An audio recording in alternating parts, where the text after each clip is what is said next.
All right, ladies and gentlemen, welcome to the F4L Headquarters podcast. I am your host, the F4L icon, Sean Jazz Stevens. Bertram, why don't you welcome everyone here?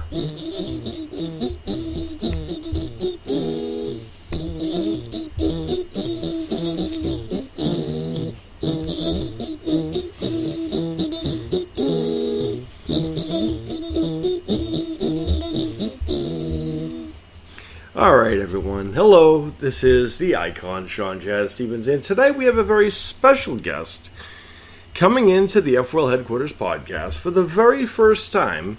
He'll be joining us shortly via the alternate, other side of things, and he is a tremendous young man who I am just getting to know a little bit here and there, and he is a tremendous young man who has a lot of promise and so forth. And he is an individual who I believe to be a future star. I think he's got a lot of potential, and I think he has a fantastic demeanor, and I think he has a lot of promise and so forth. So we are very fortunate that we're going to be joined with him shortly, just setting things up as I am speaking to you guys. As always. Here we are. Yeah, we'll go with red, I guess. Oh, red's not going to work. That's terrible. I am setting up my background, ladies and gentlemen, in case you guys are wondering. There we go. That's better.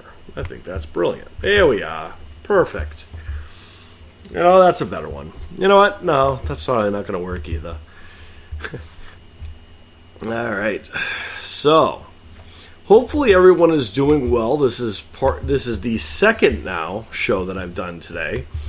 It has been a brilliant day thus far. So hopefully it continues to get even better as time goes on.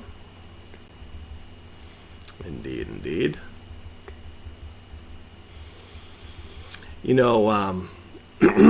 One of the amazing things that I've been gifted with is, that works.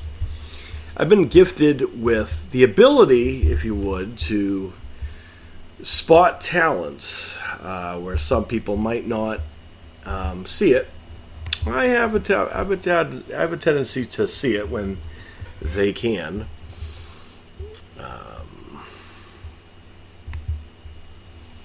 I am setting up my pros, ladies and gentlemen. Here we go.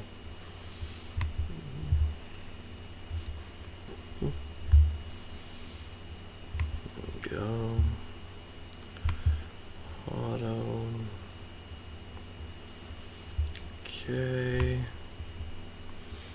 And momentarily we will be joined with our friend.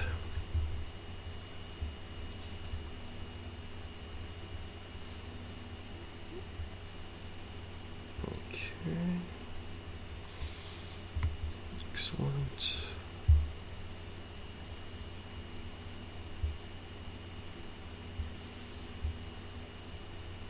Okay. Excellent. Yep, we're just setting things up here, folks. I think we should be good shortly. So we're waiting for our friend to join us as we are going to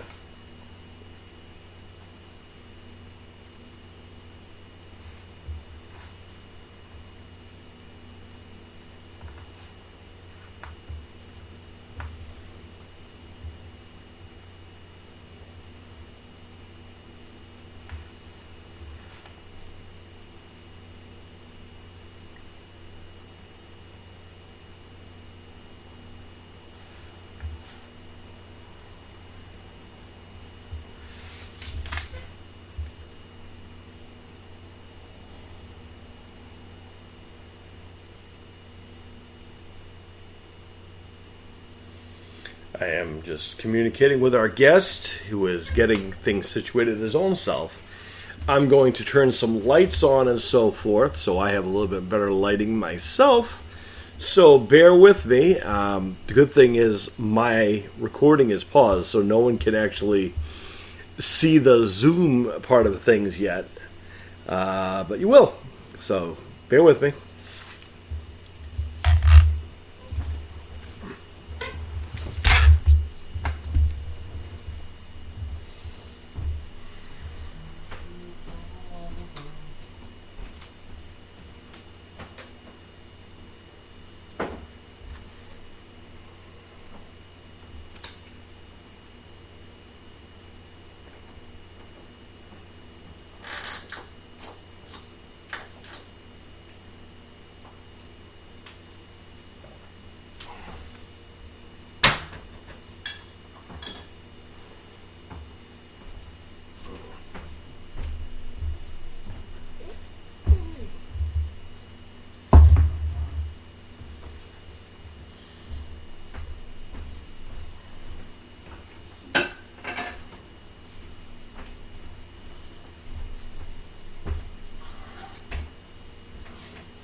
Hello, everybody. Welcome back to the headquarters.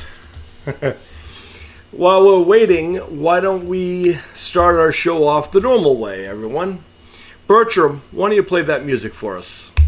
Oh, say, can you see by the dawn's early light what so proudly we hailed at the twilight's last gleaming, whose broad stripes and bright stars through the perilous fight o'er the ramparts we watched were so gallantly streaming, and the rocket's red glare, the bombs bursting in air, gave proof through the night that our flag was still there. Oh, say does that star-spangled banner yet wave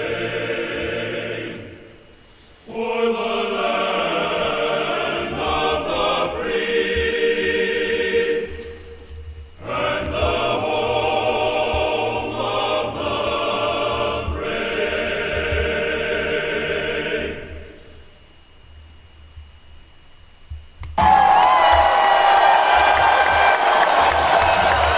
Good job, Bertram.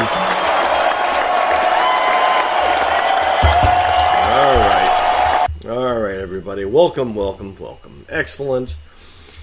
So, everyone, we are here live on a Saturday night, and today is the 16th of December, and I want to first of all acknowledge the fact that I apologize. We haven't done a heck of a lot of shows as of late.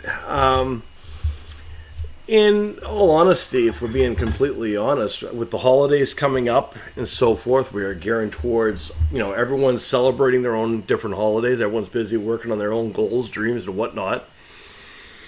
But also, on top of that, we are actually getting things situated and getting things ready as we are looking forward to... we are looking forward to having we're going to be doing our watch along that my son and I do every year, so it should be very cool and very nice. It's always a good time anyway when we do so. So we're gearing up towards that, and we have a lot of people whom we're going to be having to join us in that occasion. So that should be a lot of fun and great. Excuse me. I do have my tea going. Our guest is also making tea and getting things done that he needs to get done. So he'll be joining us shortly.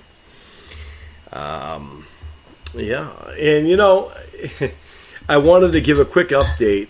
So we have sent out t-shirts to those who are icons of the F4L, those who we feature on our shows. Some people have gotten their shirts already. Some people are still waiting, and some people haven't given me any shipping information, so I can't send them. So if you're hearing this and you know you're an icon of the F4L, please reach out to me and let me know where I can send your shirt so you can feel like the rest of us. I hate to have someone feel not included because we have a very diverse and very talented roster. I keep saying that we have the very best roster on the planet of anywhere.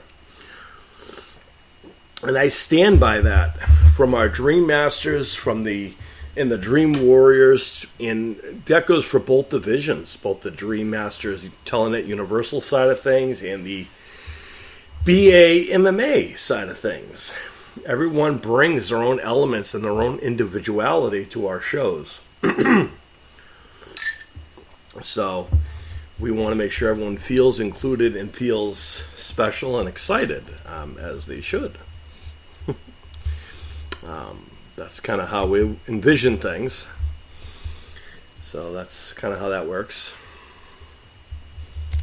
Indeed.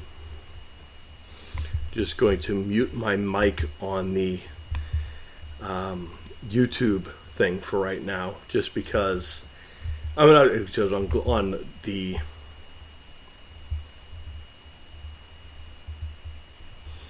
never mind, I'm gonna unmute that, I guess. Guess it doesn't make sense to mute it. It's not recording right now anyway, so I guess it doesn't matter tremendously if I do that or not. So I guess it's that. Because all honesty, when it comes to the video portion of this interview, the only time you'll actually see is once we're recording it. There's been a couple times where things have kicked off really quick, and people got so excited that I've forgotten almost 3/4 of the way into the interview that I had to turn it on. I'm very happy to say that is something we have not done in recent times. If you guys remember the last time we had a show, we had a guest on. We had the very talented and tough Elijah Furton. I'm very happy to say that in that very tournament that Elijah was preparing for, he came in second, I believe he said. And we're very, very proud of him. And we're proud of everyone else who we feature and we hope to have on the show soon. And everybody else. I know that Ryder Lockwood was supposed to have a wrestling tournament today. I'm not sure if he did or not. Hopefully he's feeling better. I know he was a little under the weather, so I'm hoping he's doing well, and we wish him well in his whatever. We hope he's feeling better. Because no one likes to not be at 100%, and I get that.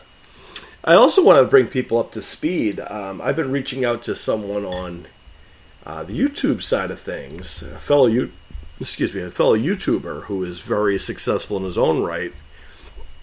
And he is a tremendous individual who I think is one of the most down-to-earth and real martial artists out there. He has had several people from the acting world who have transitioned into from combat sports, into the acting world and vice versa. His name on YouTube is the Viking Samurai. He has probably one of the best demeanors I've ever heard. He has great delivery. He speaks very Very matter of fact, and he's very, he does his homework on things, and I respect that. And I know that he gets a lot of, a lot of trolls and things of that nature, hatred, and the usual keyboard warriors, as we've come to call them.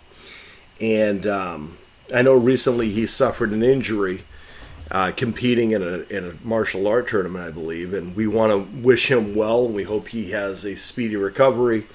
And when it comes to people who are trolls and things like that, I think it's important to remember that a lot of the times, a lot of these trolls really have envy of those who are successful in the realm, and sometimes they use it for their 15 minutes of fame to get a reaction out of someone who is clearly more, respected and well-renowned, people who have a good relationship with other people, for example, like this gentleman who's, talked with people such as Frank Dukes, Steven Seagal, and numerous other people. I think the whole thing started, a lot of people have a hard time with him because he has, gone on record by kind of debunking myths that have been said about Steven Seagal. I gotta say that being someone who's been in the situation where you have to defend somebody whom that things are not being said accurately, that could be kind of a nuisance, and I get that. It's not it's not always a fun time to have to defend people. When you have to be the one who has the knowledge on somebody, and everyone thinks the world of something. Everyone has their own opinions on everybody until they actually meet them. For example, for myself, I've been good friends with people like CM Punk and Dane Cook for a number of years, and I will go to bat for my friends. I am very loyal, and I can tell you stories about me and Punk sitting there in the locker rooms back in the early days, the only ones who were completely sober, talking about comic books and horror movies and preparing for our wrestling careers early on. And I'm very proud of all of his success. And a lot of people like to, say that maybe Punk wasn't as tough as he is because he failed in the UFC. But reality of it is, at least he tried the UFC. Most people wouldn't even attempt to do that. A lot of people like to have great ideas of what they think they're going to do, what they think they want to do, until they actually do it. And the reality of that is just that people in general just have no bearings on doing so. They don't have, the discipline necessary to go into UFC, but it's easier to look at someone who maybe comes up short in a fight, but the reality is he's there. He's making money regardless. He's in the middle of the octagon. You're sitting on the couch. So at the end of the day, you don't have any room to talk about what he is or isn't going to do. And when it comes to people like Dane Cook, I've known Dane for a number of years. We grew up together, same neighborhood and everything else. I think he's one of the naturally funny people I know. Early on, we always said, what we were going to do in our life. He was going to be a comedian. I was going to be a wrestler. And, by the grace of God and by our own work ethic and our own drive and our willpower, we did that. We made our goals happen. I was very proud to sit among many other people in Boston to see my friend Dane come home this year and do the show of his life. And it was great to see him doing what he was meant to do again. In myself, I'm the same. I put myself in that same boat. I was meant to be a wrestler, and I have done that. And as you guys have heard, and the rumors are true, next year I make that transition. I go back to doing what I do best, to remind the people who I was and who I am, most and more importantly. So I look forward to seeing if we can collaborate with the Viking Samurai, so we could bring him on here and give him the respect he deserves, because I think he's one of the most educated individuals when it comes to the knowledge of martial arts and so forth, and action stars, for example. And I don't know how many times I myself have gotten into verbal discussions, we'll say, into how tough someone legitimately is. And the reality of it is there is a lot of very cool, very tough individuals in Hollywood. Just like there's a lot of tough people in wrestling. I think another misconception people have of pro wrestlers is that we are not tough. And that we are not, we do pro wrestling because we can't really fight. And that's not reality either. A lot of people who do pro wrestling come from various different backgrounds. Some of them come from UFC and come from the combat sports world. Brock Lesnar, for example, he's probably one of the best examples. He's a NCAA wrestling champion. That's, wrestling you do in high school. Kurt Angle is an Olympic gold medalist who famously won a gold medal for the United States for the Olympics with a broken neck. That's a legit story, and that is a legit thing. But then he went into pro wrestling. So there's nothing fake about being how tough these guys are. And in all honesty, there are a lot of stories around the backgrounds and so forth that many people have, and there are a lot of stories of well-known individuals in the entertainment world or in the wrestling scene who were legitimate tough guys who could handle themselves and no one would ever want to try them. The problem is people like to try to be the armchair booker, and they try to push the buttons, and they want to test their manhood. So a lot of the times, especially the early days, someone would go up to someone like an Andre the Giant or someone of that nature to try to make a point and try to, question their own manhood and show how tough they were and how not tough the wrestler was. And a lot of the times, most of the times, that blew up in the person's face. Especially when it came to the likes of legends like Haku, who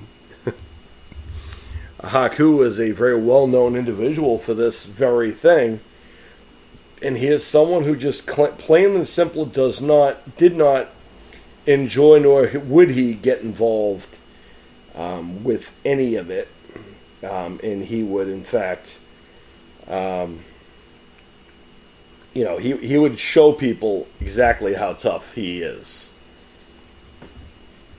And let me tell you, ripping someone's eyeball out was a legitimate story of Haku. I've heard that from numerous sources.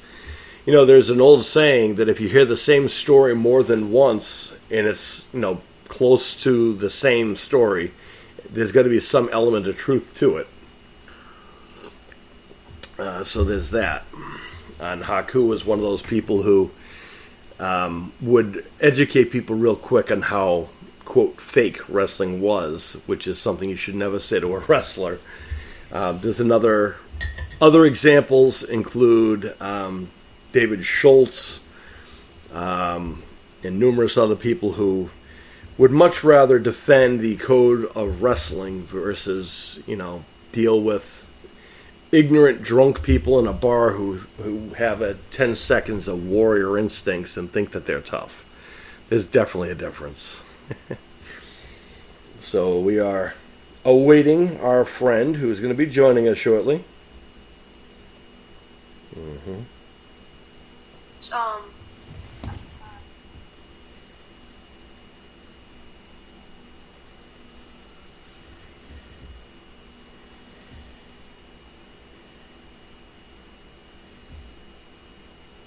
Okay.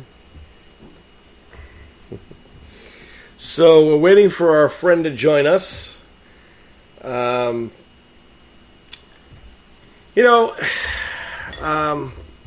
is our guest today, Drake-Larson. He's going to be joining us shortly, and he is a social media tycoon right now. He's kind of getting his feet on the ground for all things that are.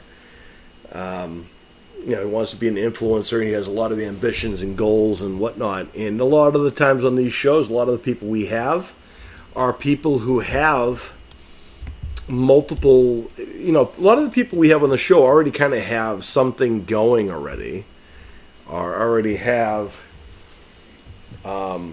something in the wheelhouse, so to speak, working on something. But in general,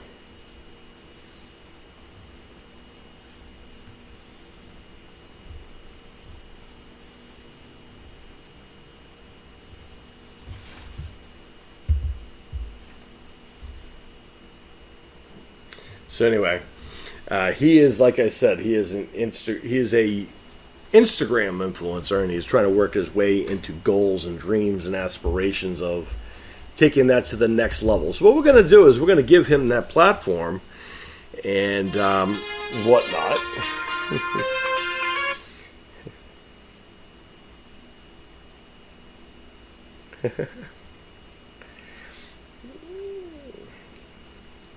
And we are very proud of all of our people and whatnot, so forth.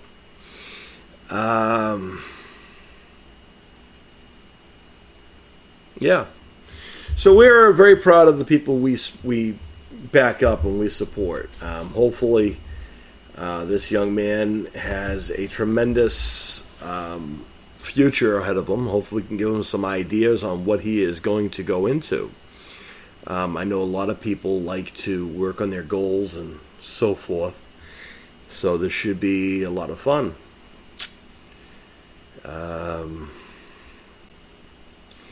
I think what's going to end up happening is we're just waiting for him. He's doing his Instagram thing right now, in fact. So I'm just sitting here waiting, talking to you guys about, a little bit about him. I've seen he does a lot of lives. He's very social, and I can see that friendships are important to him. He does seem to have a pretty good relationship with some of his friends who seem to be legitimate friends who look out for him and so forth. I think a lot of the times with the social media influencers is, especially depending on how old they are, they can sometimes fall into this category of, they kind of get stuck in this sort of realm where they're kind of low-key, they're kind of, they feel like they need all of these followers and all of these numbers who are people. I'm someone, as people know, and I've said this on numerous occasions on this very show with people on here, that I'm very particular about who I follow and who I allow to follow me. I hold myself to a certain sense of integrity and respect. When I communicate with people, it's always professional and it's always done with pride and so forth. I know this weekend, a lot of our friends at the Icons of the F4L in real life, for example, the Adele Boys, and future members of the roster like Connor Stellimer and Jesse Untamed, who will be joining the roster next year in 2024. They are going to be part of next year's events. We are excited for them to be part of the roster, as well as perhaps Isaiah the Natural Trenna is another individual we've been working on. And Isaiah is someone who we're trying to get back on, come on here, and we're going to get him on eventually. These are, their goals and aspirations are kind of set up. They already know what they want in life. They want to, their future is in the UFC, perhaps. In all honesty, I've said it on numerous occasions. A lot of these people we've had on the show, and the people I put on that list of the future UFC champions, some of those names this weekend alone added more proof to that and kind of cemented the fact that I know what I'm talking about. I know who the real deals are. Our good friend Dmitry Chernikov has a tournament this weekend, and I understand that he is one of the other individuals who got the shirts, which we're very excited about. I'm very happy he likes the shirt. He also was inducted, and him and his family are now part of the official F4L family. So, they're part of the extension of the world family that is the F4L, which is a really cool little thing in its own right. So, there's that element of things.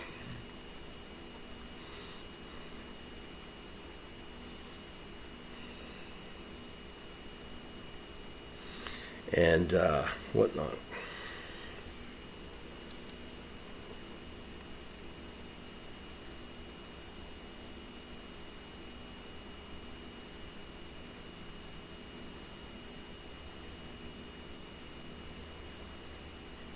So this ought to be interesting and should be great eventually. I think one of the issues I think that some of these social media people get are that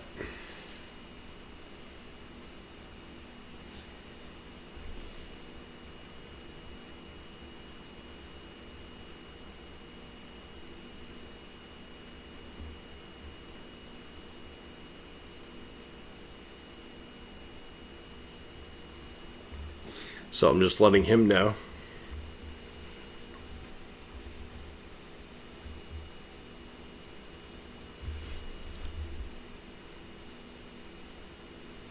All right. So that's how that works. It must be hard, to be that kind of individual.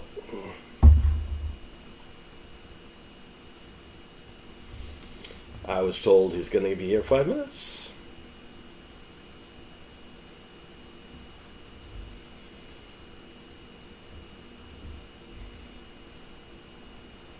So, what's interesting about this show whenever I have guests on is that I simultaneously have the, everything's split between the two things. It's always exciting to have the face-to-face interviews. This is something that people have been wanting. But all honesty, if we're being completely clear and completely honest, a lot of the reasons why I switched is because a lot of the times with the old provider, for the podcast provider, they would drop calls or the calls wouldn't work, especially internationally when I tried to get, for example, the Nightmare Noah Tyndall is one good example of that.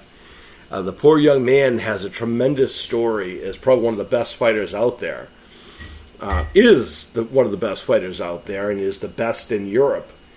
And we tried to bring him on, and the old podcast provider just dropped the ball, and there was just nothing I could do on that end, which is why I immediately looked for a solution, and now we have this, where not only do we have this loveliness where you can hear my voice, but also we have the option and the ability to have the video portion, which a lot of people also wanted. So here we are. And we are very excited. So what's going to happen, those people who are listening on the podcast part of things, on the audio side, once I bring him in, I'm going to introduce him as I normally would. In Zoom, which is where we're recording, the video portion will kick in right when he comes in. So all honesty, the audio listeners are the only ones listening to this part right now. And our YouTube friends are only listening to this portion before our friend joins us. Once he joins us, we're good to go.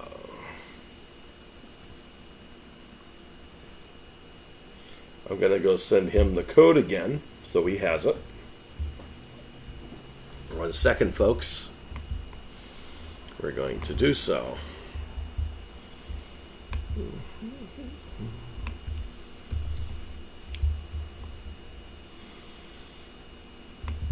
Okay.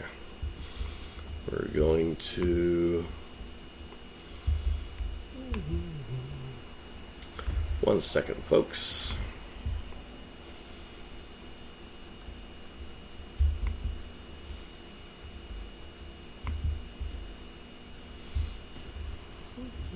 Oh, sure. I know how to do it.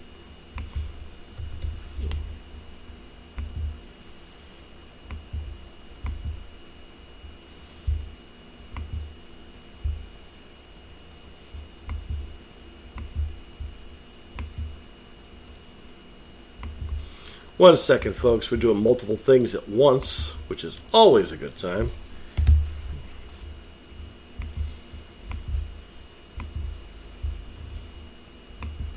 We're going to be right with you guys, folks.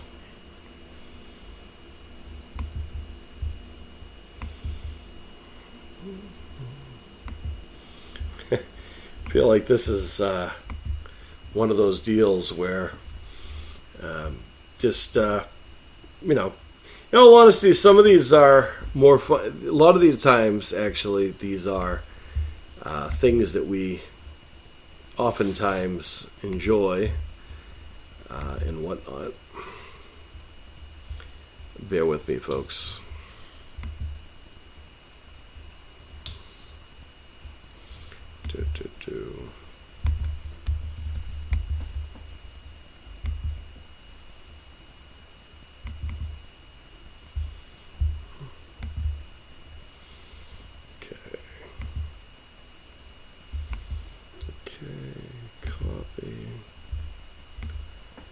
Alright, folks, just bear with me, folks. I'm just copying all of this to send to our friend so he has it.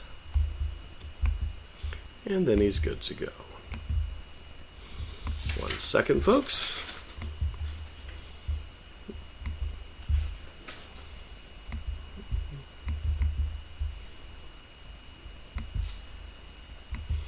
And I sent that to him. So he should be here momentarily. Hopefully. Okay.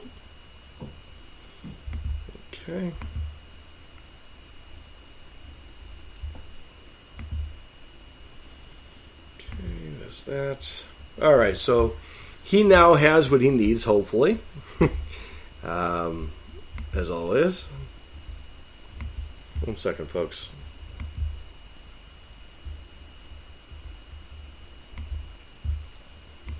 Okay, good.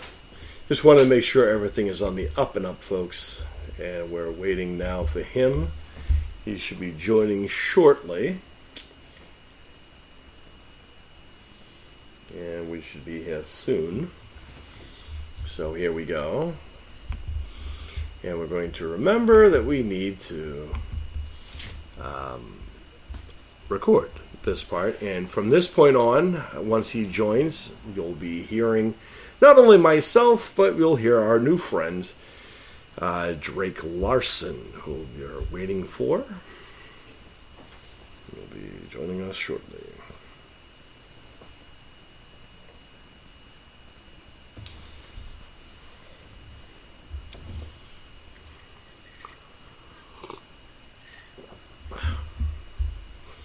He's going to alert me once he is.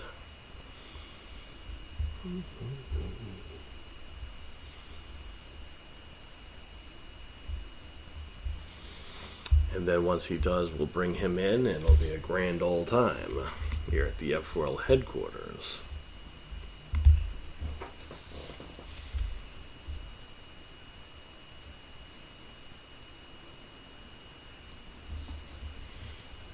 Okay.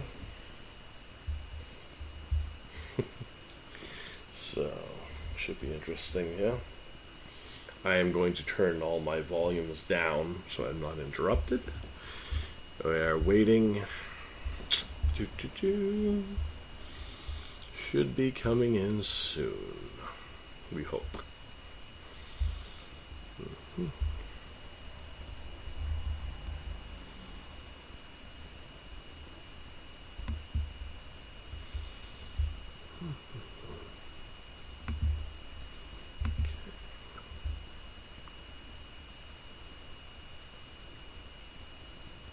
Okay.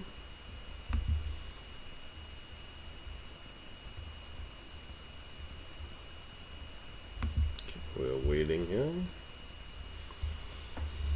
I'm not going to hit record until we have him here.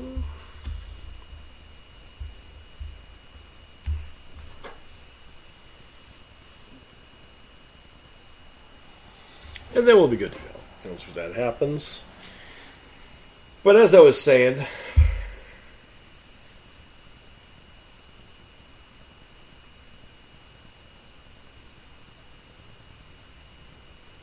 Hold on one second, folks.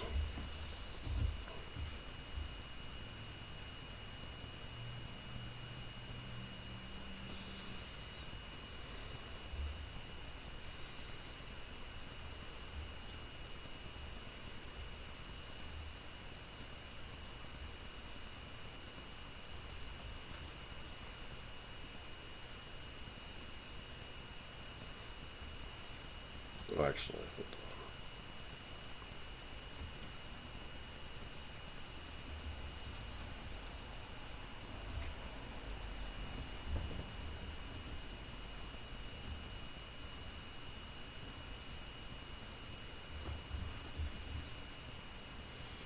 All right, let's see if this is going to work. Let's send our good friend email.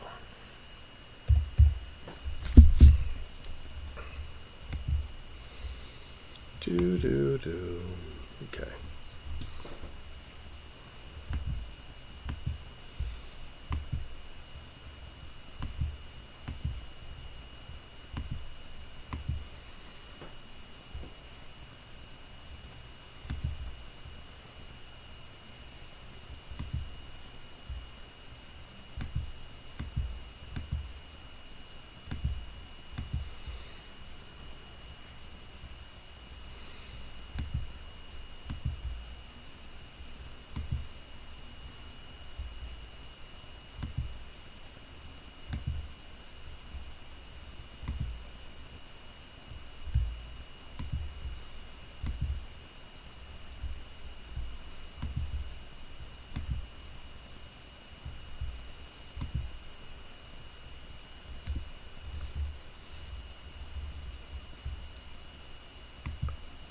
Hold on, folks.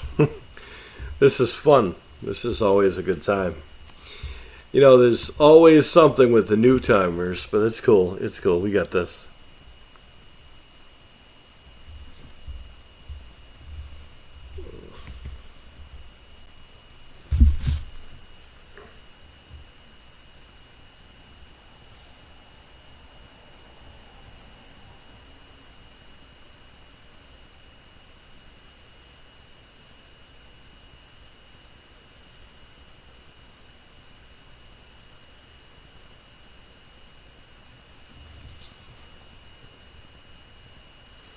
We're helping him with his technical difficulties, folks. So there we go. So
okay. Sending.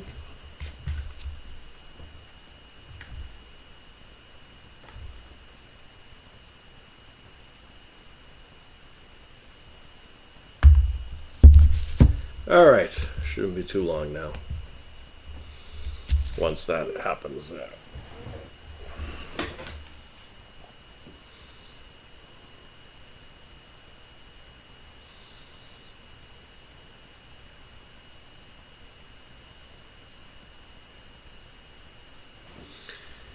We are awaiting the arrival. He'll be joining us shortly.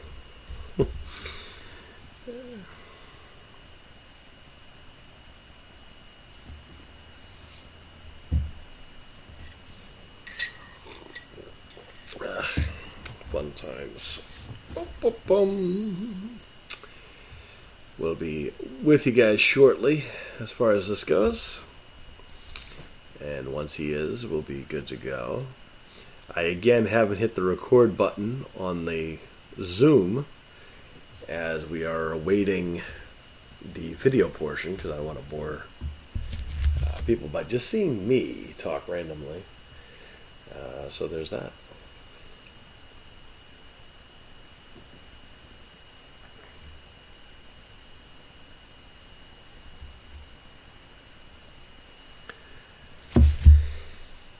Do.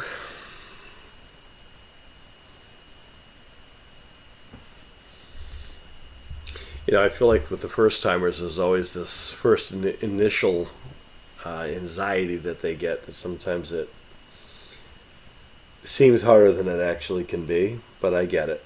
And I understand it can be a lot of pressure and it can be kind of weird, I guess, too. And they'll be talking to people you don't know and coming onto a show. And as I said to, Elijah Furton when he was on, it takes time sometimes to kind of feel that part of it, right? So, there's that.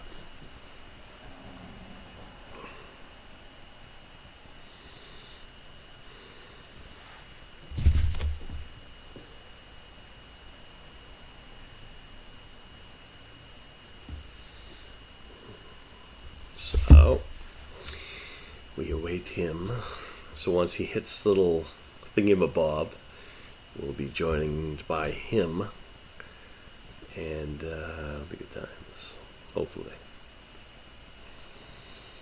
That I feel like every so often there's always that challenge, an initial challenge, where sometimes when they don't connect there's, multiple things that can happen.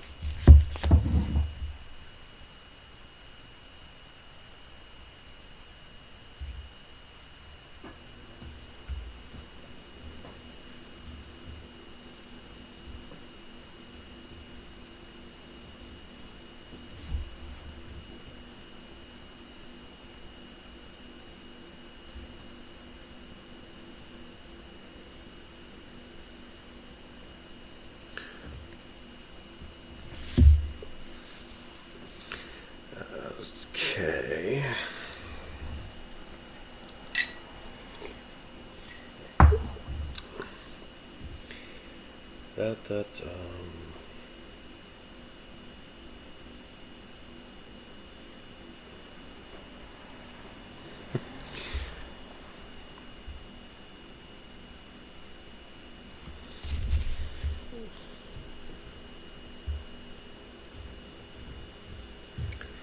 Okay, so he's telling me that he is having to install and download Zoom, that apparently he didn't have Zoom. So we're awaiting him doing so. So I'm going to chat with you guys until then to bring you guys up to speed and figure out what's what until he gets back.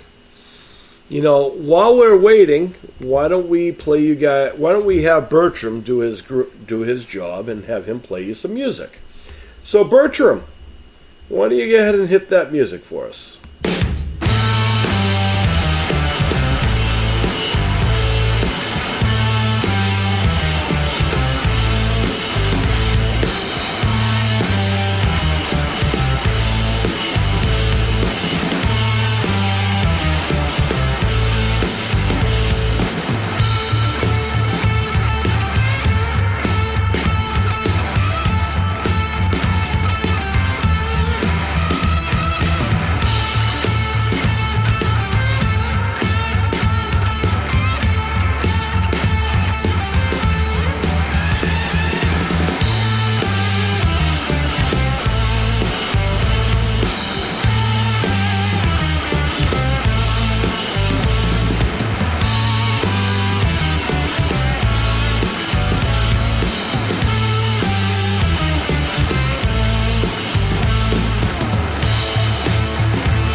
All right. Bertram's doing great work, isn't he, guys?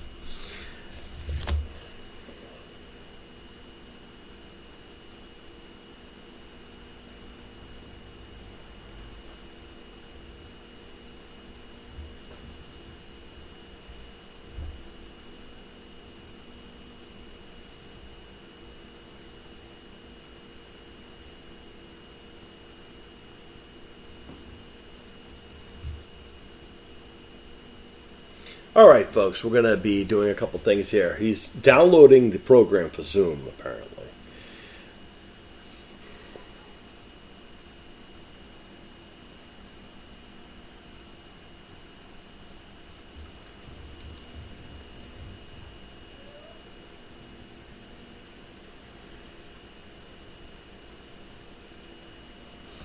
So he's downloading that. I'm going to do this.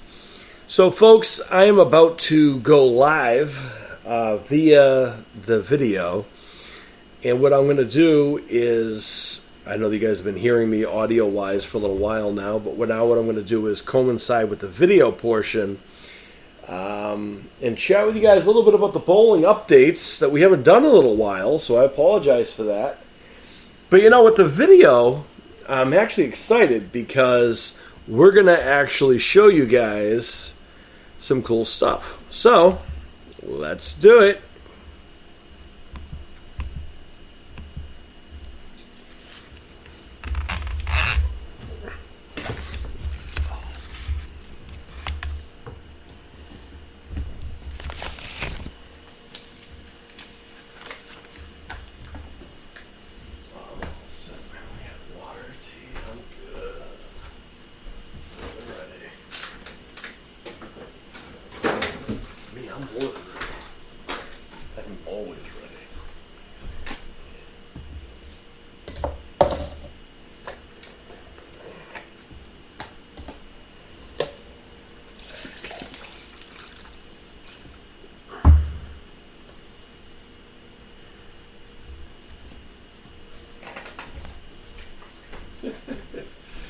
You know, I agree.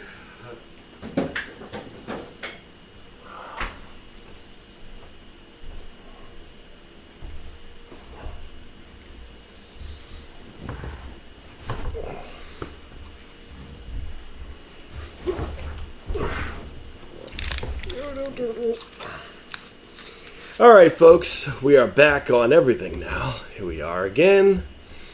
Excellent day. All right. And then got to take the video on. All right, folks, very momentarily I'm about to go live with the video portion. And then here we go. So I'm going to do a little bit of a chat real quick and just go from there. Ready? 3, 2, 1, and go. All right, everyone. Welcome to Icons of the F4L, the video portion of things. So we are awaiting our very special guest, Drake-Larson, who's going to be joining us shortly. He's a new friend here to the Icons of the F4L Headquarters podcast. I'm going to be welcoming him shortly. He's in the process of getting the software installed and so forth. So in the meantime, here I am. Here you all are. What I'm going to do, what I thought I would do first is kind of, let you guys, talk to you guys a little bit about bowling warfare updates. For those people who don't know, my son and I have been part of the bowling league for a little while, and I had talked about it briefly on the show earlier today on Icons of the on this right here on the F4L Headquarters podcast. What I wanted to show you guys, I don't know if you guys can see. Probably not. You can't. So, the league we're in a family league, as I said, on Mondays, and currently we are in third place. That was going into this past week. And I did have my scores all set up. And I also had last week's scores set up. And the reason why I had both printed out is because I wanted to show people that, not everyone is great at everything, and sometimes it's a work in progress. Sometimes you might have a bad week when it comes to bowling especially. But what's important is you don't give up, and you keep playing, and you keep hitting it hard. And I'm very happy and proud to say that's exactly what I did. I came in this week to the bowling league a different mindset than last week. I was more relaxed and more focused, and I was not about to have anything come in the way between myself and our goal at hand. And this past week, I bowled my tail off, and I bowled better than I had in weeks. Sometimes we get complacent and we get used to the same kind of mindset and the same kind of visions and the same kind of everything. Sometimes that's not always good. And sometimes when we get so comfortable in a way that we kind of don't, we kind of, get lackadaisical when it comes to performing and doing what we need to do. And upholding our end of the team. When you're in a bowling league, usually there is, anywhere between 4 to 5 people per team. But what's important in the strategy you want to go with is, theoretically, if you can beat your bowler, theoretically you've done your part of the team. Because ultimately, if you can defeat your bowler, you've done what you can do solo. And then the other hope is that everyone else does the same. But sometimes, and especially in bowling or other sports, I'm sure you guys are all familiar with, sometimes we can bowl as good as we can. However, we may sometimes have to, bowl a little bit better than we normally would, to pick up those extra pins that we might need. Maybe one of our teammates is having a rough night. Now, traditionally speaking, and to be completely honest, my son is really good at bowling. This is just 10-pin bowling. As I said earlier today, I am familiar with candlepin bowling, which is a different style and whatnot. However, doesn't stop me from attempting and trying and doing. So, there's that. And yes, folks, I am double fisting drinking. Drinking both tea and water at the same time. And if you're wondering, Jazz, you look like you've lost some weight. You look like you're getting in shape again. Well, there's good reason for that, as I am preparing for next year's return to wrestling. I've been watching all of my friends around the world competing and doing what they need to do for such a long time that I think it is time that I, remind people who I am and what I'm about. So that's what I'm going to do. And I look forward to it. And for those people who are aware, I am awaiting a guest here tonight. We're going to be joined by a social media, rising star in the social media scene, and who has ambitions and goals. We're going to chat with him about what those are and maybe give him some pointers on where he can do things and whatnot. I think he's a very talented young man. I think he's also has a lot of potential in a lot of things that I think he could do. And ultimately, I think he could be a great inspiration for other people. I think one of the issues that sometimes these social media people get is that they sometimes, by allowing people and putting yourself in the public eye, you are subjected to trolls and people who are not all, like myself, who see talent and like to help people, share those talents. Not everyone gives people that opportunity, and not everyone is got goodwill intended when they go on social media. And I am someone with years of experience working in multiple fields, both human services, working in film, working in pro wrestling, working as anti-bullying advocate, working as a Big Brother mentor. I mean, being a husband, being a father, there are a lot of things that kind of make me me, right? That's so much better. By the way, in case you're wondering, yes, that is a cool shirt and a little bit of an update. In a couple weeks, we're getting ready not a couple weeks, probably about next week. We are going to be doing a watch-along with some of our stars from Icons of the F4L. Well, they'll be joining me to watch the best of 2023. And boy, did we have some great matches and some great shows in 2023.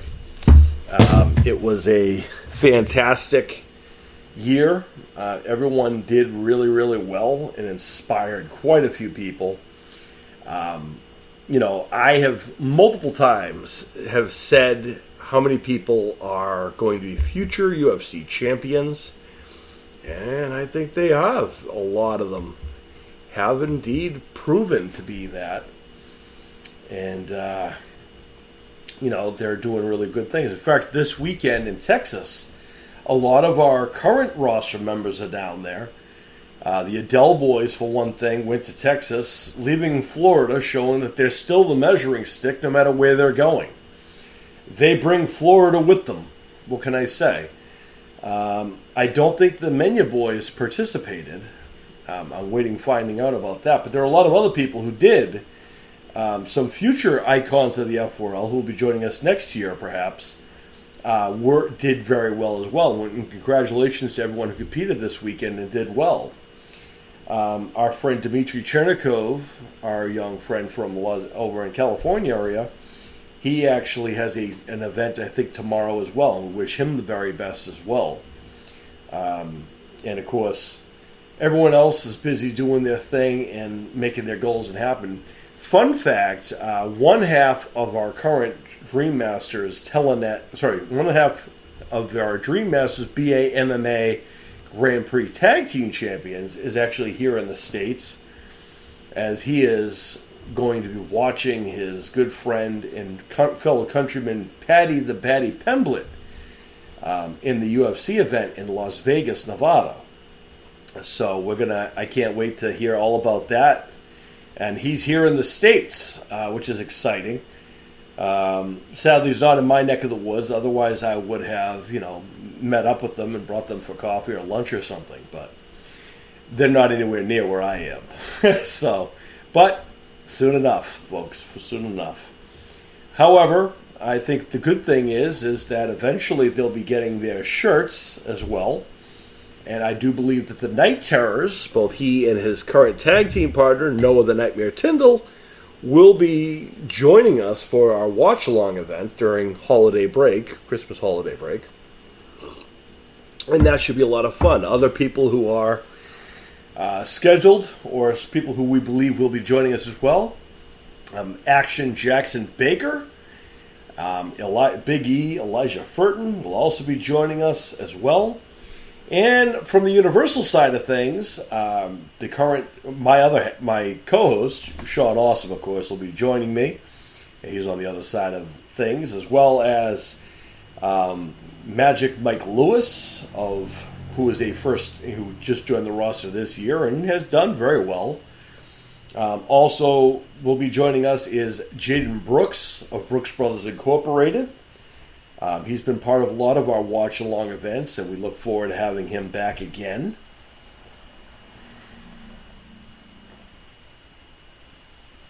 And that should be a lot of fun. And this will be the first time we'll have the watch-along along with the video portion.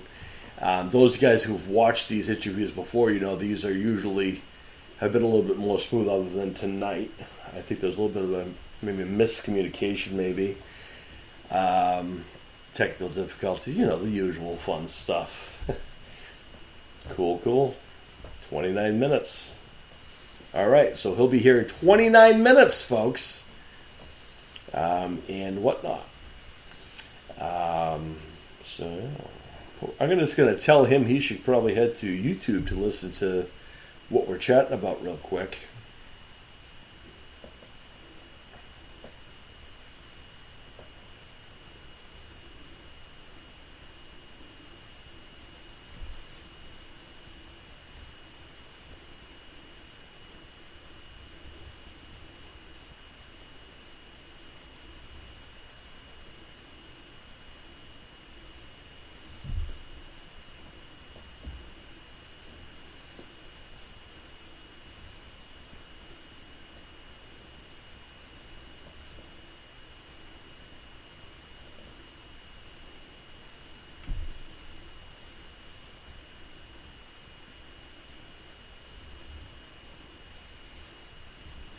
All right. So that should be fun. Yep.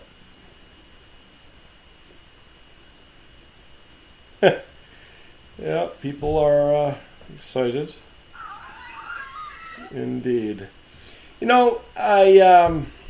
lot of people are going to be excited for next year as well. So people have been asking who's going to be on next year's season, who's going to be competing on Icons of the F4L. And all honesty, it's kind of, we're still fine-tuning it. And there's still slots available. Plenty of spots available eventually because we're going to have to,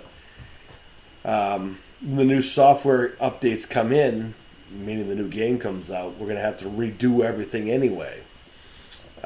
But as long as I have everything I need prior to that, building doesn't take long. And sometime around February, I believe, we're going to be going dark from the icons of the F4L, so we could reset, rebuild.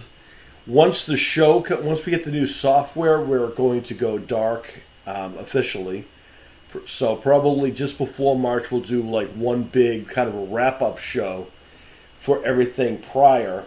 And then when the new software comes out, the new game comes out, what we're going to do is take some time to rebuild everyone and everything, because that's kind of a chore in itself, right? But we always look forward to it, and I got to say that over the last year, we have been blessed, and I've been honored to call some of the best matches of some of the most talented human beings on the planet. And I'm very happy and proud of everyone who has evolved over the years.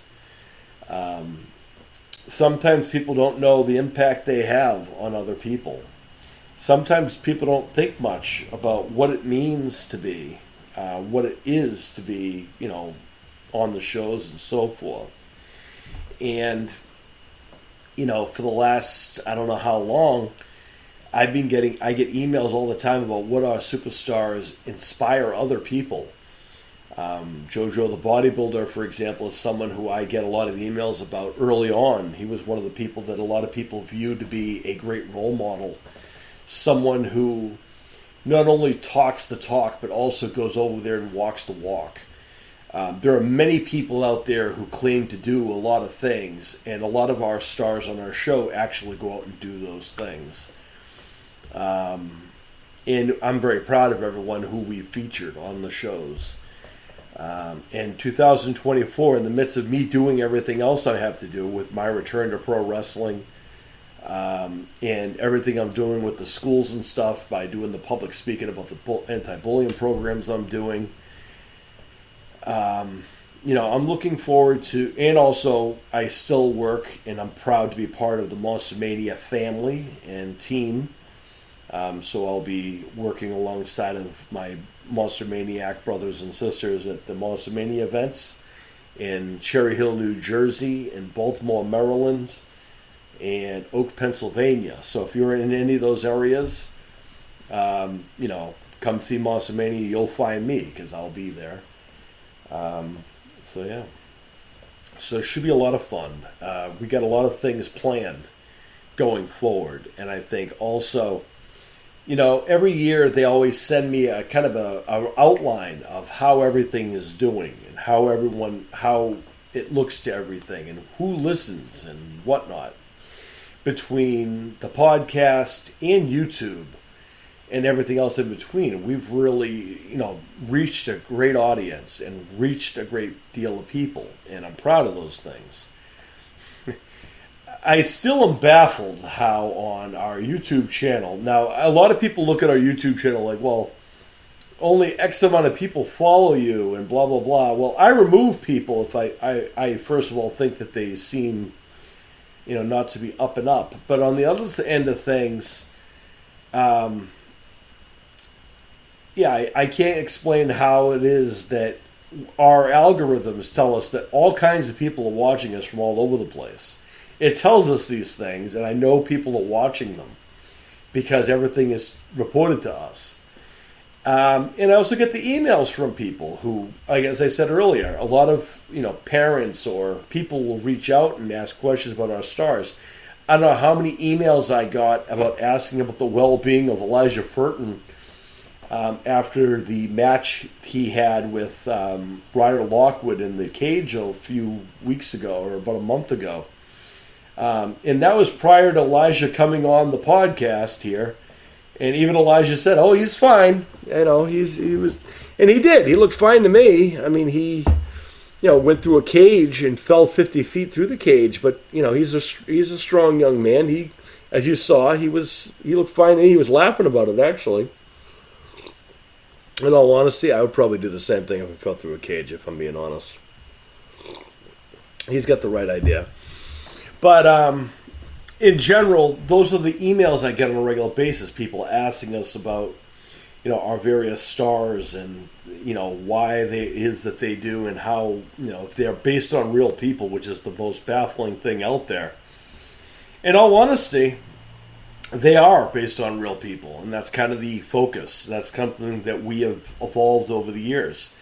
Everyone has a niche, and sometimes people on these shows have a tendency, have also the kind of the mindset to sort of be complacent to what they're thinking that they can do. Thinking they can only do the minimum of what they're offered to do. And I'm not somebody who, puts myself in one category. I can do multiple things. I've been doing multiple things for a number of years. I honestly stay busy. I love being busy. And I also like to pass my knowledge on to other people who want to have that ambition to do things themselves. Which is why our guest tonight is someone who I think has a lot of potential. It's someone who I think has talent he probably doesn't even know he has. There are a lot of people out there in the world who have sometimes the tools or have an idea, and sometimes they have a hard time driving it to where it needs to be. And I think that the amazing people that I have seen over the years have done amazing things. The guest I'm bringing on tonight is someone who I think has a lot of potential. I think he's a tremendous young man. I think he has the it factor. I think he also has a sense of realism, which I think is a rare thing. I think what's sad is I feel a lot of the times people will take advantage of the fact that, he's a nice individual who likes to interact with people. I'm not 100% certain if it's reciprocated the same. And not everyone's me. Not everyone's out there to help other people or look out for them to, give them words of encouragement. And I can't control everything, but what I can do is little things like bring someone on here and give them their time to introduce them to the world. And I don't mind doing that. And my algorithms tell me people around the world are listening right now. That's what my algorithms tell me. Despite how many people like or share. And everywhere breaks those things down for me as well. Spreaker just broke down my podcast for me here. Spotify broke down my podcast over on Spotify. I haven't looked at all the other various places are now going, all the places, because before, I'll be honest with you, before it was just going to Blog Talk Radio and then Spotify. And that's where it was going. And now we're all over the place because of the new providers. Plus we have video now. That people can go on YouTube, they can go on here, there, and everywhere, and it's a great tool to have. That's not a segment that I'm paid to say. I'm just happy that I have the ability to do so. So that is cool. What the heck?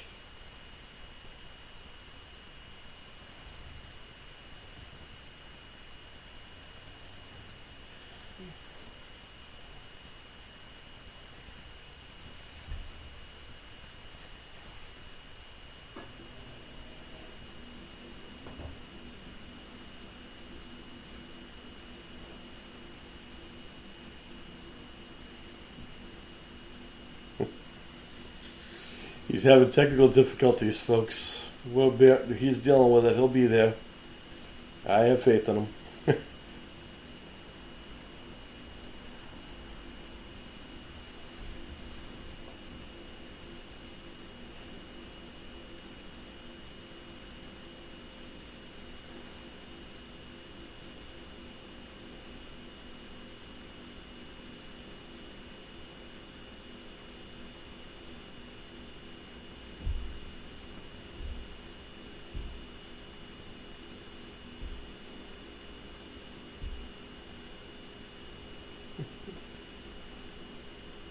Hmm. Hmm.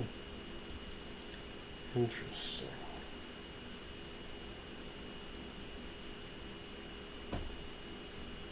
Hmm.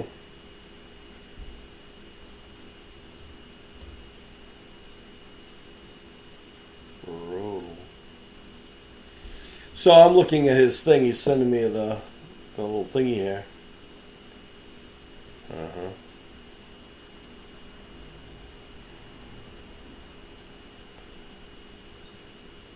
Hmm.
All right, folks. We're going to unfortunately have some bad news for you shortly.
All right, so as awkward and as interesting as this is,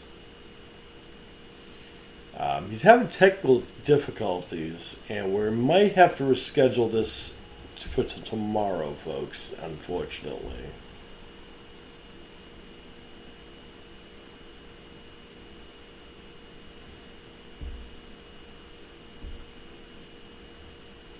Okay, hold on one second, folks. We're going to try something else here.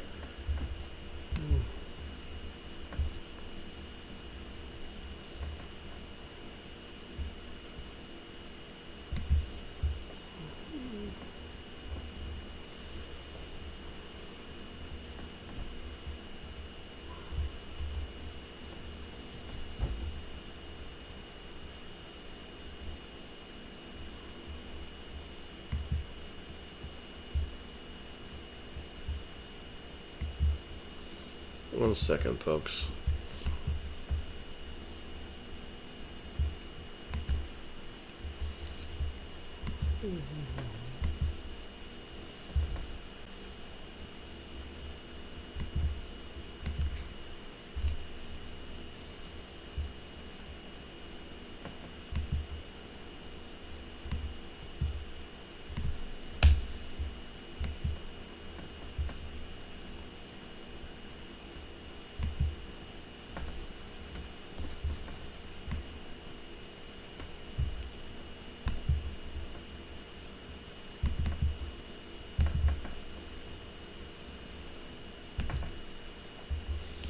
One second, folks.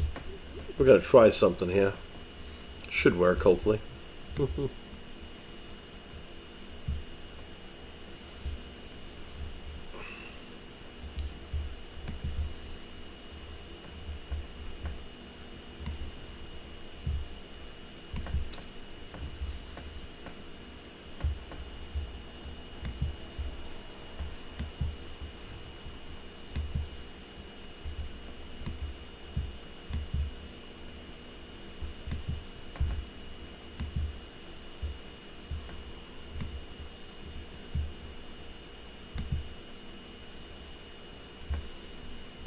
All right.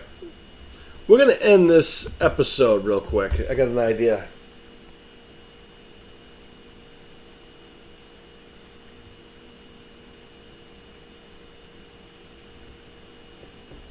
We're going to end this episode, folks, far as this goes. And then we will be back later for this conclusion of this episode. So we're going to conclude this portion of this meeting.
think I said no.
Alright, we're going to try this again, folks. And I'm going to go right over to here. I'm going to launch this, and it should work, hopefully. I'm going to pause this right quick. I got it. I want to say apologize for the technical difficulties that we have right now.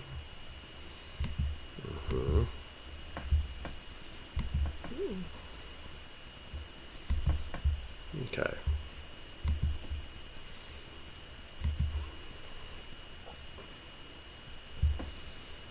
Okay. You got it. Pause. Okay. We're here again. We're going to see how this works out. Okay. So we should be alright now, hopefully.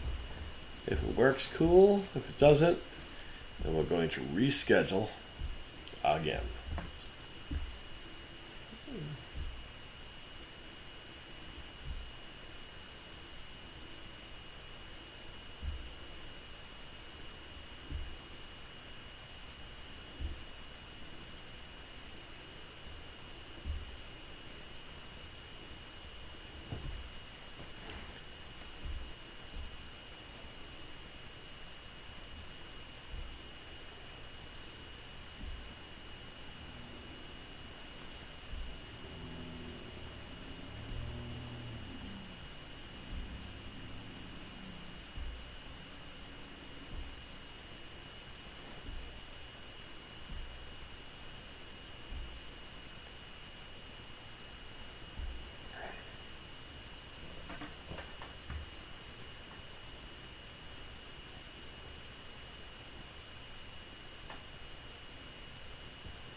Having technical difficulties, folks, as always. This has been a little while since we've had technical difficulties, but we're going to work this out. We got this.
All right, so apparently what is happening, for people who are not aware, the poor young man who is trying to get everything loaded, he's trying to open it up via the Instagram.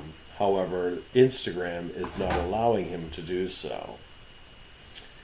So what we are doing now is having him go to his email, and I'm gonna send it again.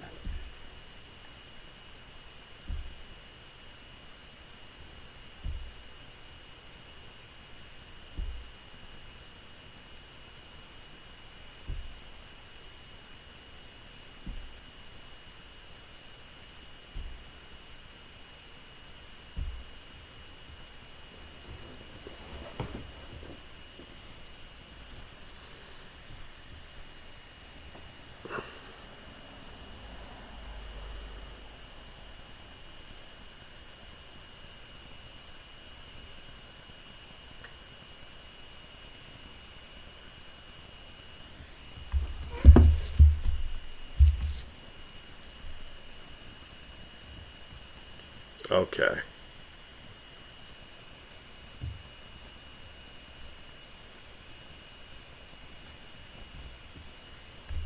All right, so I'm going to send this again.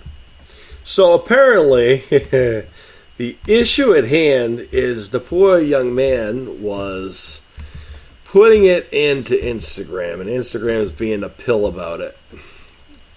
So here we go. Let's put this back in. Mm-hmm. All right, two. All right, I'm going to resend him this. Mm-hmm. This is going to be one of the best interviews, I swear. This poor young man has been trying to get in here. You know, and you have to give him credit for the fact that he is being very patient to try to get in. I give him all the credit in the world for doing so.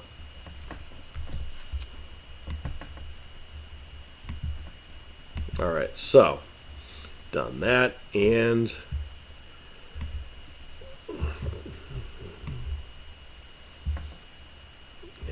send. All right, I sent it.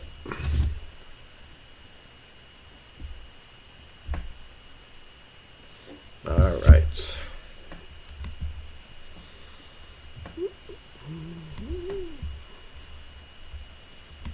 All right. All right, now we should have fixed that. That should work now.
This is fun, folks, let me tell you.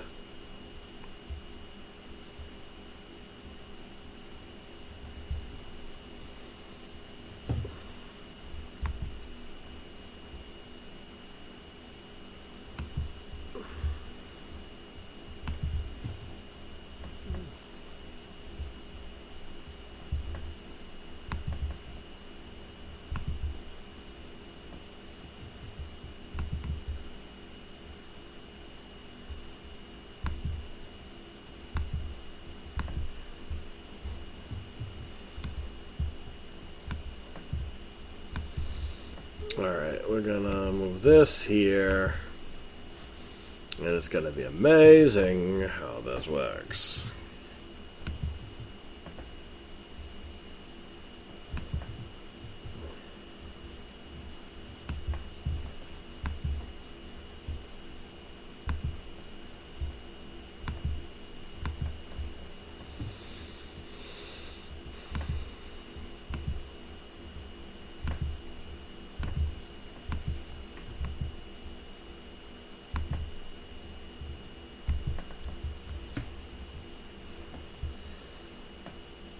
Alright, let's see if that works now.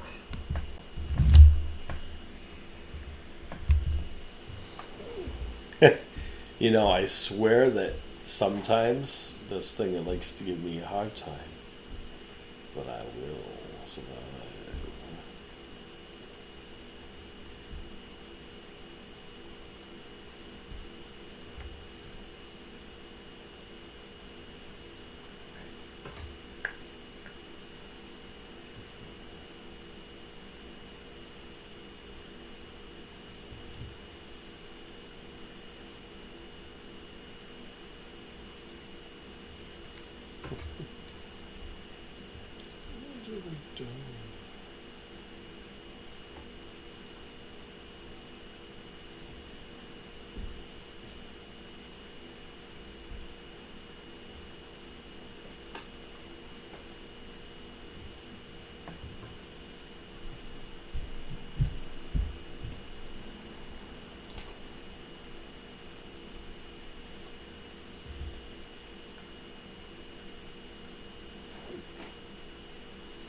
Aha! Time to do.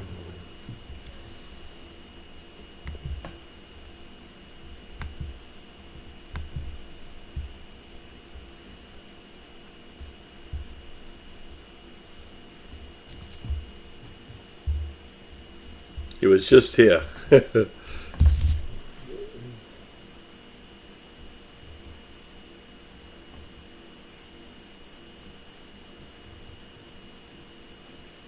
Aha! Perseverance. Testing, testing. Hello? Can you hear?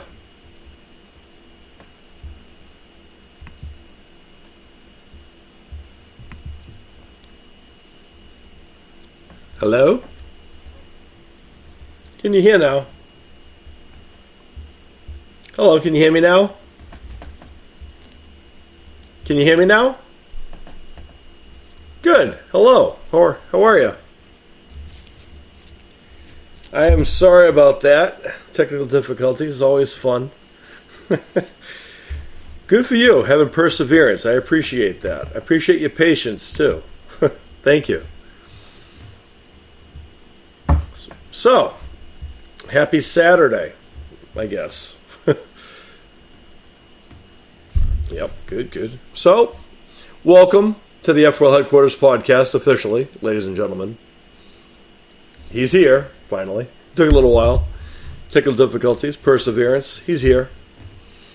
So, ladies and gentlemen, I give you Drake-Larson. Drake, welcome to the F4L Headquarters podcast. First time visitor here, folks. So, Drake, welcome. Sorry about the annoyances you had to go through to get here. But welcome. So how are you tonight? Other than Zoom giving you a hard time. Good? Excellent. So Drake, rather than me tell everyone about how awesome you are, why don't you tell people a little bit more? It did? Oh, brutal. I'm sorry that did that, bud. I didn't even think that would be a thing. And I didn't think of the Google Chat thing until after the fact. I apologize. Because some people use Google Chat and open it with Google Chat in order to use it that way, too. So there's ways around. So for that, I apologize. I didn't think it was going to be a nightmare for you. But you're here. We got it. We're pros here. That's how we get things done here. We're that's what we do. So, that being said, it's Saturday. So, Drake, why don't you tell people a little bit about what you do and what are some of the things that you want to get done?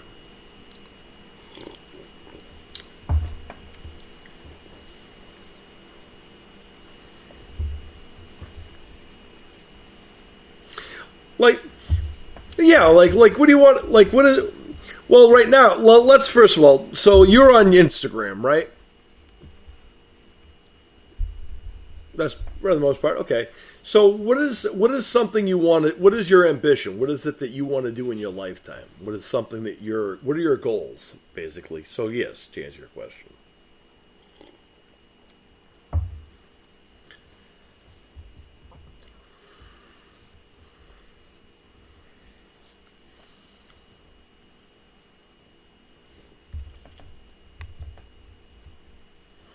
Excellent. We are now recording. There we go.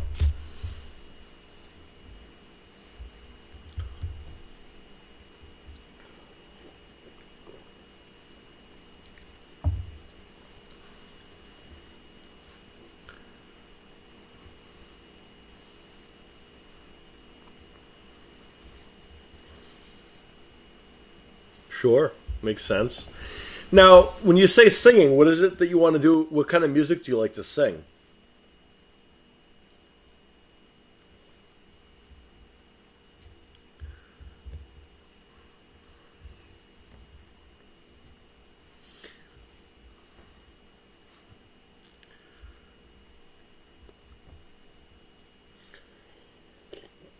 You say you like to sing the sad love songs. So, like, for example, what are the songs that you like to sing? Like, what songs, for example? Let's say you were going to go sing for America's Got Talent. What song would you choose for them?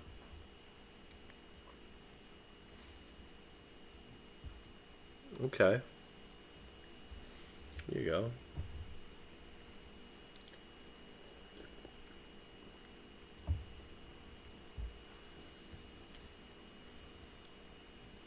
Cool. Cool. Now, have you performed on a stage before? No.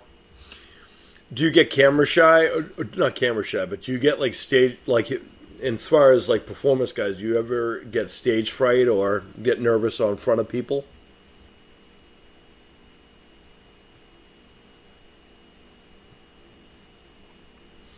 That's a good thing. Yeah. Yep. That's a good thing. Now, that's an important thing. That's one of the things you need to get. That's one of the things that people have to get over is that fear of being in front of people when it comes to performing on a stage. Way back in the day, I mean, one of the things I had to do, I did stage plays back when I was younger, before I got into sports. Well, I was always kind of into sports, but I did stage plays and stuff like that. So I had to sing and a lot of those types of things. So that helped a little bit because I was very shy when I was younger versus how I am now. But it's a work in progress, though. Now, I heard you wrestle. Now, when you say you wrestle, did you wrestle for your high school team or did you wrestle for like a private company? It is for your school. Interesting. I don't know. Your first year? How'd you think you did? How did you like it? Yeah. It is hard, right?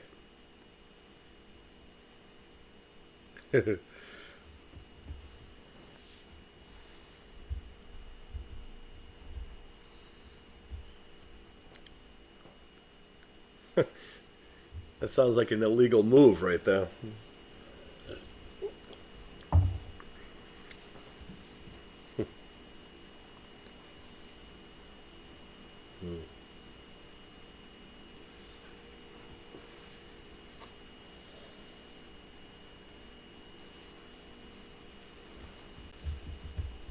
I see. Now, because I mean, I did wrestling for in high school for 4 years in high school. It's a very interesting thing. It's different than the wrestling I did now.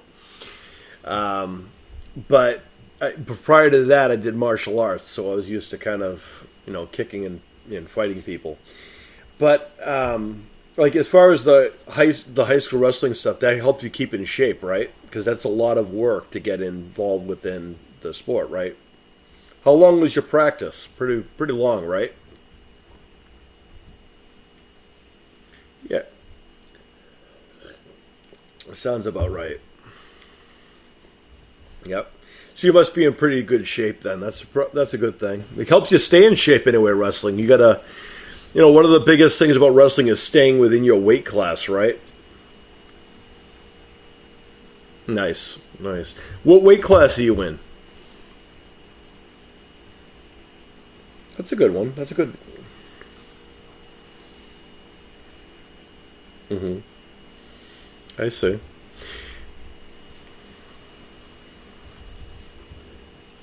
Yeah. I see.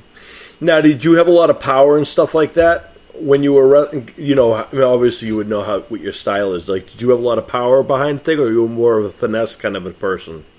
Do you know what I mean?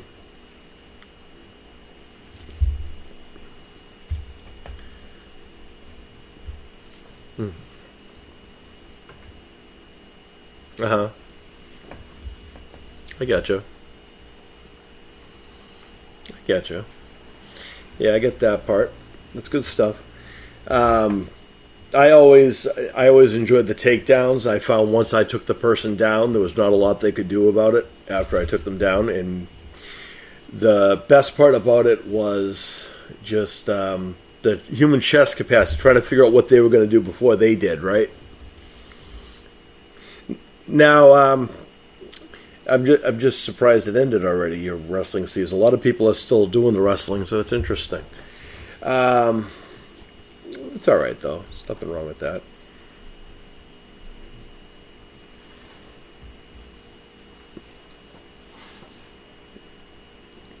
Yeah, yeah.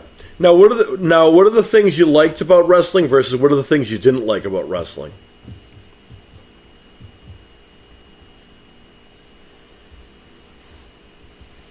Hmm.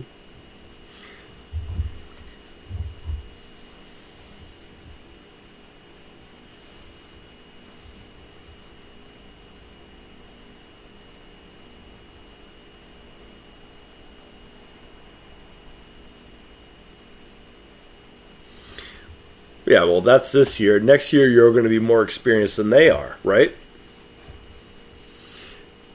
Did you practice outside of wrestling, like outside of school too, or just you just did it at school? I see. Hmm. I did soccer. Nothing wrong with soccer. Did you like soccer better than wrestling, or no? Yeah, probably not. Hmm. Hmm. That's a good thing. That's good.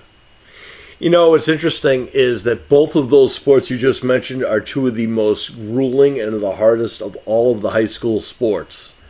And I think when I first started, playing sports, I myself did not expect it to be as grueling as it was. Soccer practice was about 3 hours after school, and it was nonstop running. And then, for the most part,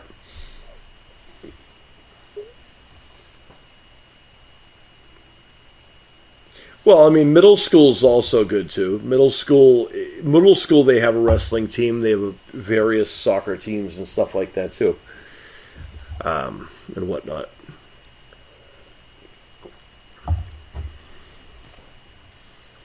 But it's a lot of running, which is good.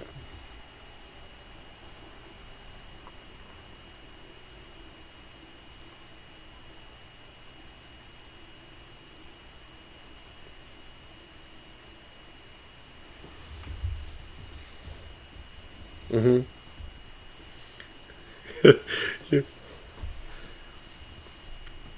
Welcome back. you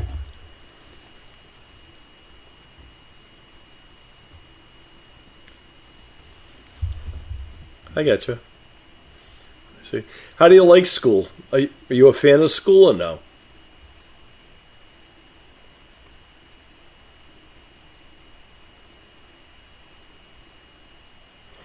Yeah, that's a good thing, right?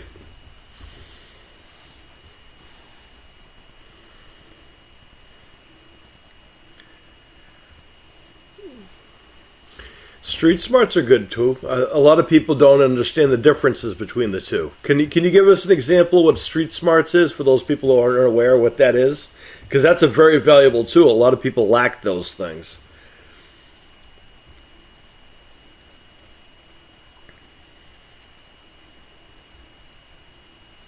Mm-hmm.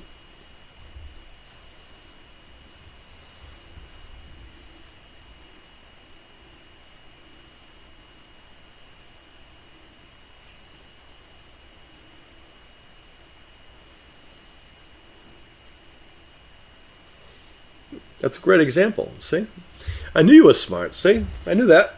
I get that. It's good stuff. And you're right. That's exactly what that is. And I think that's something that some people lack. Those things. I think a lot of people take for granted street smarts that they need to survive almost every day versus things you learn in a book, right? There's definitely things you'll learn more doing things versus reading about it, right? There you go.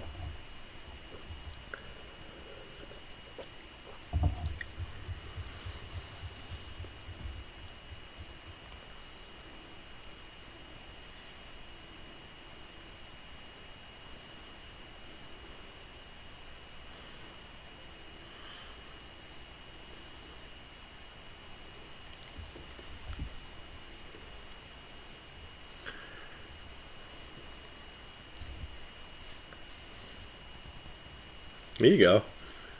Good times. You like fires and stuff like that? Like fire, like a nice like fire pit kind of an idea, like cooking out and stuff like that. Nothing wrong with the woods. I spend a lot of times in the woods. I love hiking and things of that nature. Anyway, do you prefer being outside versus inside, or do you prefer being inside and go out when you need to? What's up?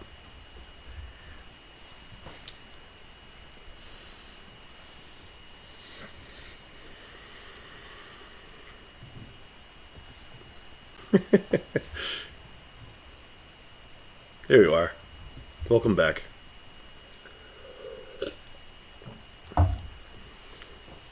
I gotcha.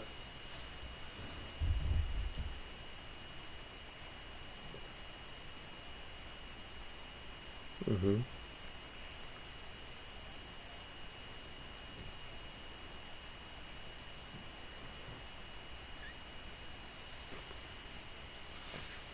Mm-hmm. Mm-hmm. I get.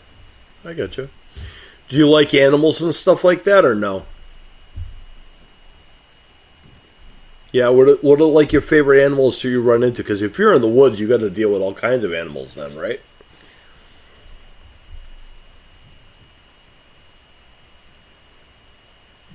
Yeah, deers are awesome.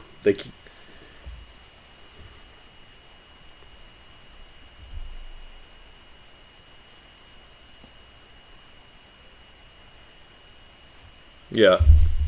Do you tend to get along with animals and stuff like that? Like, do animals drawn to you, or do they kind of tend to run away or whatever?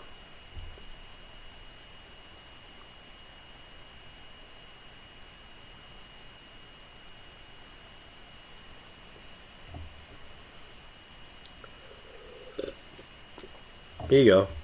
There you go. Nothing wrong with that. Animals are cool. That's actually a fun. That's a cool thing. Animals are something I've always had a pretty close connection with. I've always kind of had a connection with, especially wild animals. Apparently, that's something that my mother had on her side. Everyone on my mother's side of the family had some type of wild animal that was associated with to them for some reason. And like various wild animals are drawn to us for some reason. Like my uncle had chipmunks. Like chipmunks would come up and hang out with my uncle. My mother had a blue jay that we used to hang around with her and used to hang up on her shoulder and stuff. Me, I had a muskrat. Go figure. Random. But then other things, obviously, too, like deer and other types of things. I love bats, personally. I'm a bat person. I love bats. I can just sit there for hours watching bats. But I get along with all animals. A lot of people, like, a lot of the animals that people don't like, I tend to give a little bit more love to. Like, you know, a lot of people don't like raccoons or possums or skunks or deer. You know, I'd be surprised how many people don't like a lot of those animals. They see them as vermin or annoyances, and I don't bother them, and they don't bother me.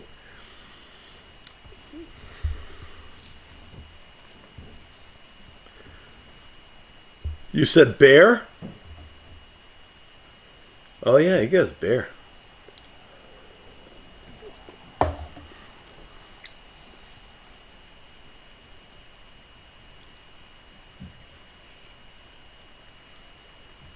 Yeah.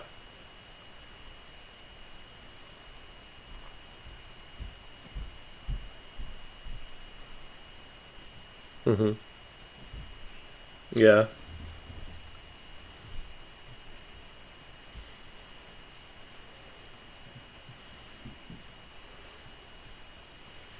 Mm-hmm. Mm-hmm. Yep.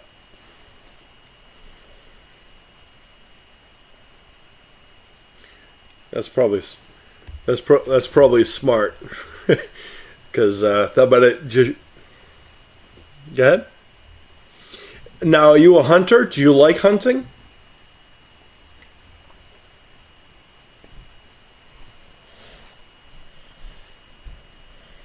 That's smart.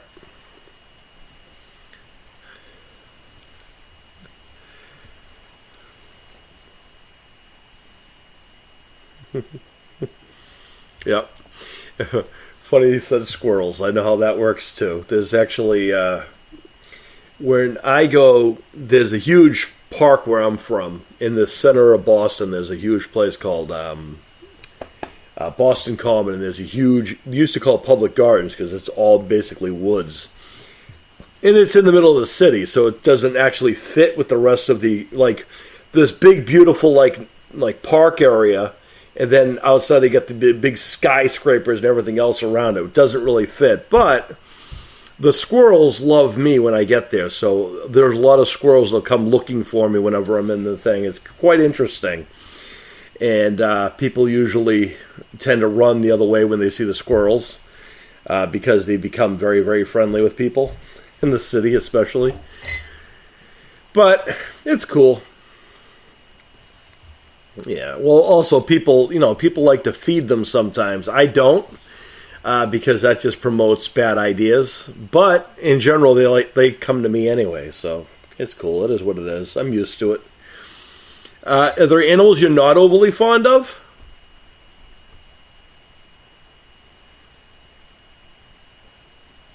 Moose.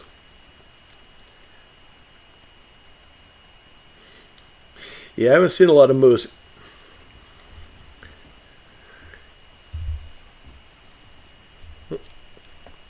Here you go. Yep. You know, here's a fun fact for you. You probably don't know this, but this is a cool one.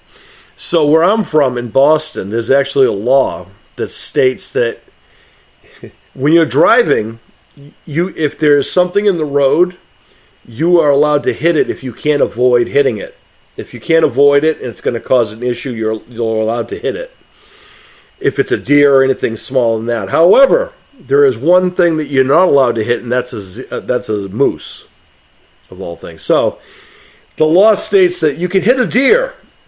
You can hit a deer if you want, but you can't hit a moose, which is the most ridiculous rule ever. Because I'm like, if you're going to hit either one, you're going to mess your car up anyway. It doesn't really matter. You hit something, you're a jerk anyway. But, yeah, that's a fun fact. Like, you can hit a deer What happened?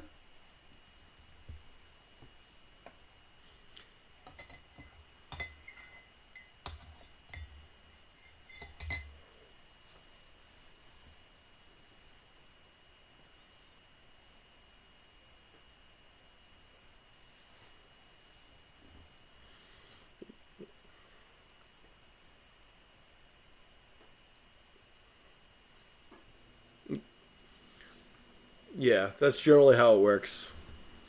Yeah, that's kind of how it works around here. Like, but I've very rarely seen a moose my entire life. I've not seen a lot of them. Deer, I see them all the time. They're kind of all over the place. The more comfortable they are with you, the better the more nicer they are. But it's kind of cool. I like animals in general. I go shark diving in the summer. Have you gone shark diving?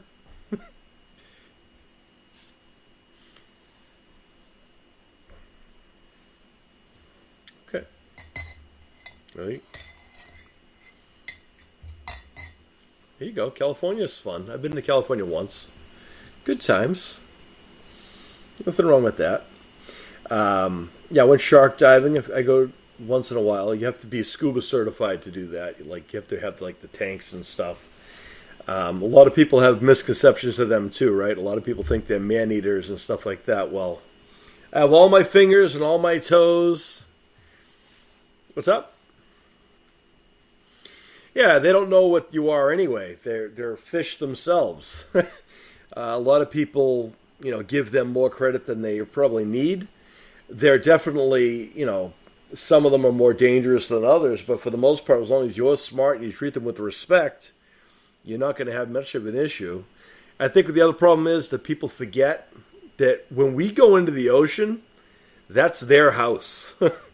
You know what I mean? That's where they live. You know what I mean? Where we're on the land. So if a shark came on the land, it would be a different story. I think people would be really running then. But for the most part, I mean, a lot of people forget that the ocean's where they live. We visit the ocean. You know what I mean? We can't just, walk to the bottom of the ocean and, not have to deal with anything. And a lot of people think that, they forget that sharks are just fish. They're not mammals. And they really don't have a lot of mindset. They're kind of just swim, eat, food, and that's pretty much about it. That's what they know.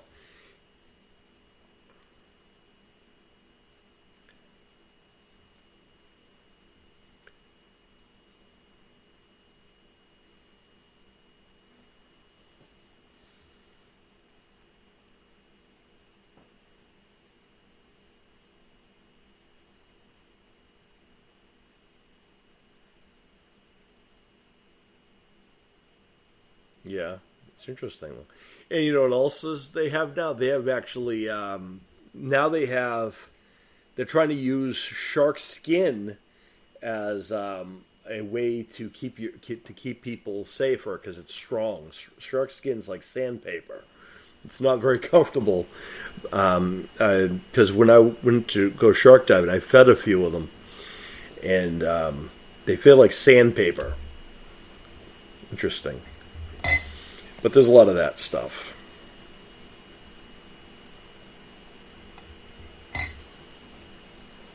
Seattle, Washington.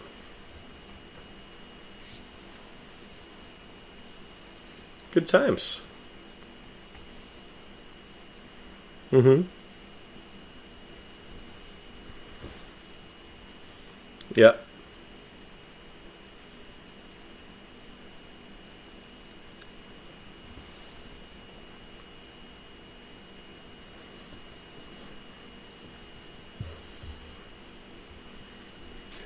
uh,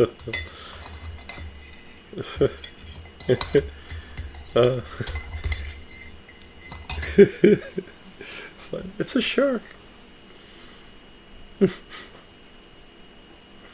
Yeah, they tend to not want to do that. They don't really like people, to be honest with you. They're not really fond of human meat. They like seals and things of that nature, fish, like that. Unless it's like a tiger shark that kind of has the ability to eat whatever they can find. which I don't know what nourishment they get out of a license plate, but hey, I guess if it looks good, because they're known for doing that. Actually, they're the kind of the only, they call tiger sharks the garbage cans of the sea, because they just kind of eat whatever they find versus actually kind of thinking, hey, maybe I shouldn't eat this or not. They don't care. If it's in the water, they're going to eat it, whatever it is. License plates. Oh, what's up? Yeah. Maybe, I don't know. Maybe it depends on where the license plate's from, too. I don't know. I mean, usually tiger sharks tend to stay in the warmer water, so it's usually Florida anyway. It doesn't surprise me. But, a lot of the things you'll see license plates, they'll eat like tires, bottles, cans. I think I heard a hubcap. A bumper. I don't know why a bumper is even in the ocean, but actually all the things I just mentioned, I don't know why any of them are in the ocean, to be honest. I don't know why one would have a license plate in the car, but in the ocean, but I guess if it's there, why not, I suppose.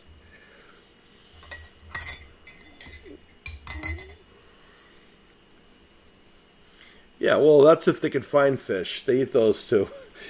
Or seals or what have you. Those are fun. So, what's it like going to school? Like, currently, what's it like going to school for you? Like, do you get along with everyone at school, or do you tend to stick to your own little group, or how does that work for you?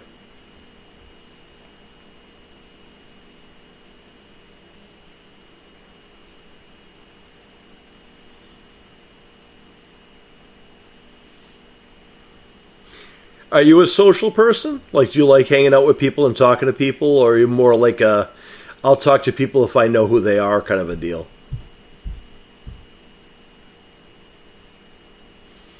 Well, proof in the point, you came here, so that's the thing.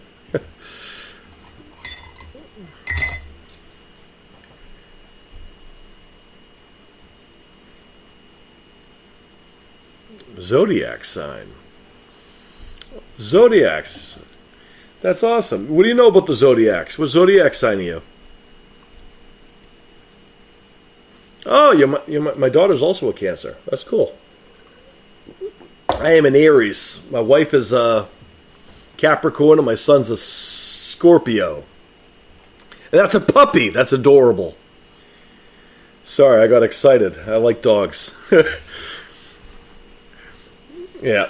I don't know how many times I've had people on the show, all of a sudden a dog will pop up and I'll lose focus, look at the dog. Sorry. Yeah, awesome. Cool. What's the dog's name?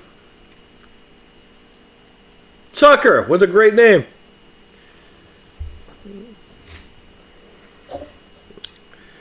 That's awesome. Awesome. So you're like dog. I like dogs. Dogs are awesome.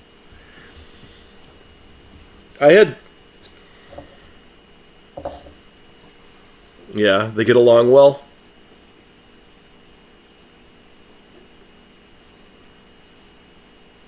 For the first year after the older one got sick of the younger one's antics. I get it. We grew up with dogs. Dogs are awesome. We had all kinds of dogs. We had a Dalmatian, which was an interesting dog. The Husky was my favorite. Husky was cool.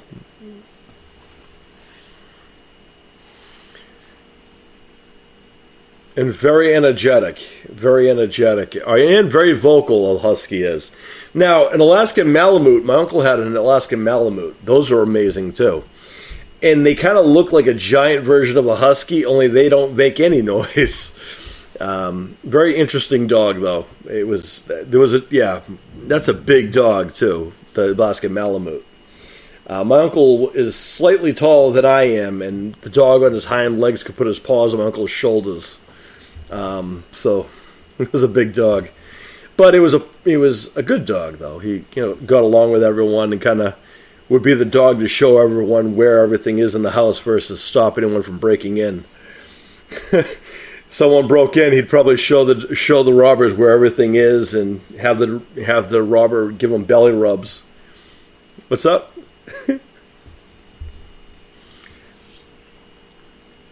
Yeah. Yep. Yeah. As long as the robber gives them a belly rub, they're fine. Yeah, dogs are great. I also was raised around horses. Can you ride a horse?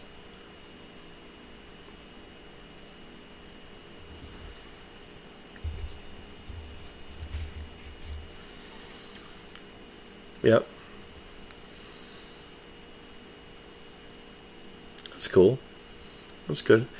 Now, so you said before how you kind of you're nice to people and stuff like that at school. Like, is there like a small group of you guys who hang out together, or do you you guys are like over here and leave everyone else alone? And how does that work for you?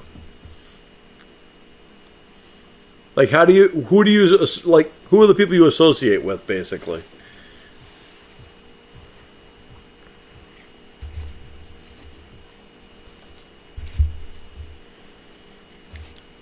Well, that's good.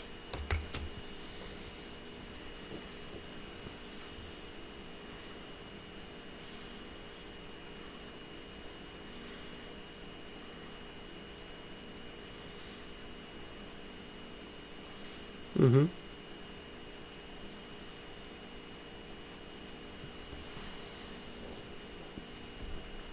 Mm-hmm.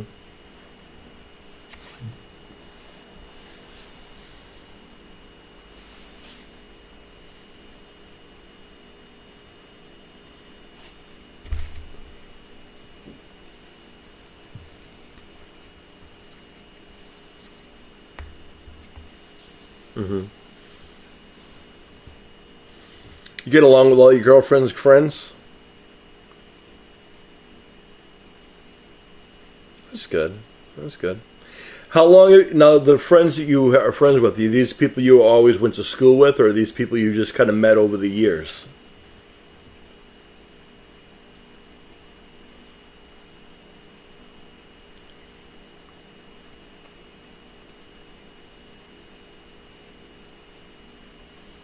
Cool. Cool.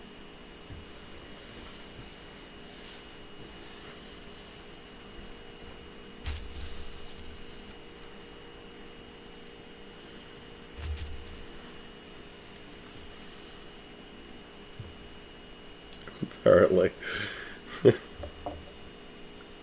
That's cool. And you get along with all of them? That's good. That's good. That's good. Nothing's wrong with that. It's always good to get along versus not, especially when it's your girlfriends and stuff like that. It's always good to have good morals and good value with that.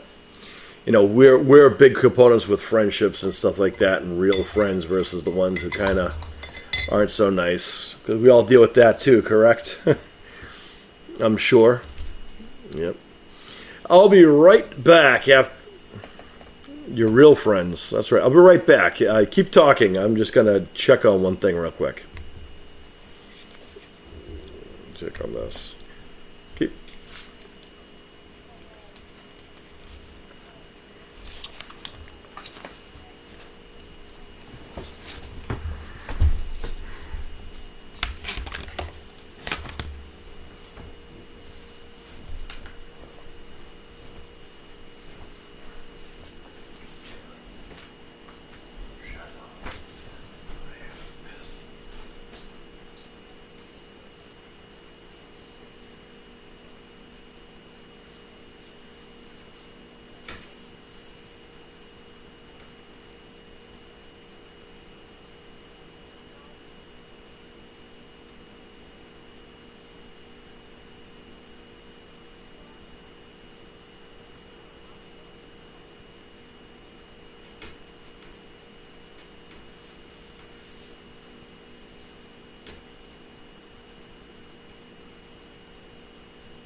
Big brown is out of the fridge.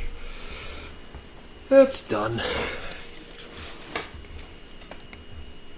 Alright, I am back. Sorry about that. I made brownies, so I had to take them out of the oven. My bad. Good times. You're there still.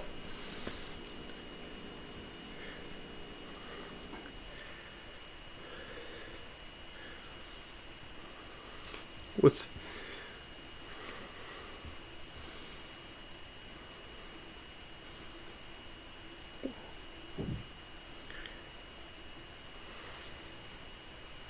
Outside?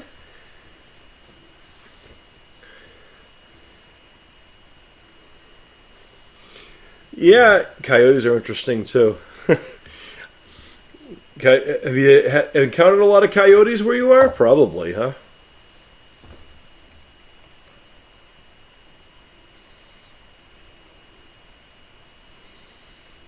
Mm-hmm.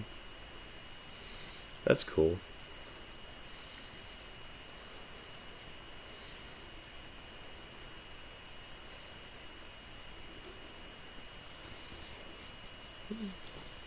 It sounds about right.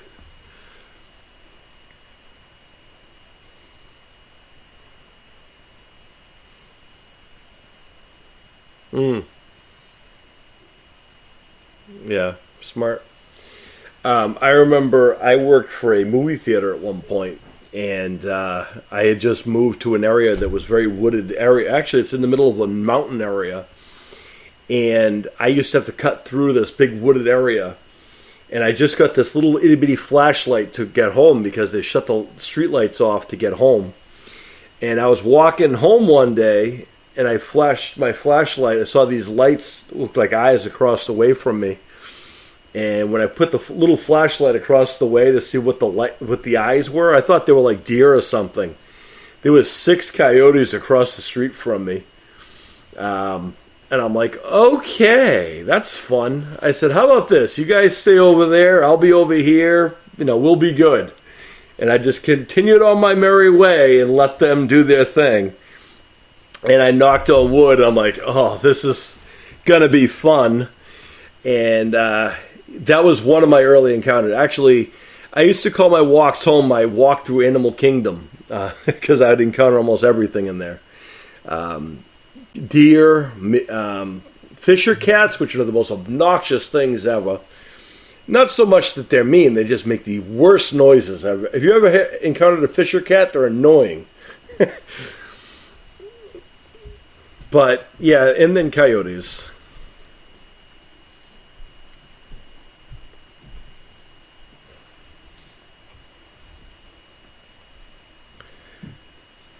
Yeah, right.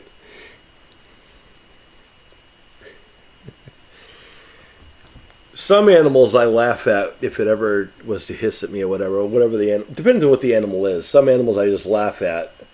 But for the most part, I don't really get a lot of animals that give me a hard time anyway. Mostly cats for some reason. Cats and I don't get along well. Actually, it's not that I don't get along well with cats, but I'm not overly fond of cats, and they probably know that. I give every animal a chance at least, but out of any animal I've ever encountered, I found cats to be the most untrustworthy ones. If something does something that doesn't make any sense to me, I have a tendency not to trust it. And cats have done things that make no rational sense to me, so I tend to prefer not to deal with cats. Dogs and everything else, no problem. Sharks! I'll play with sharks before I'll hang out with a cat. So there you go. There's worse things in life.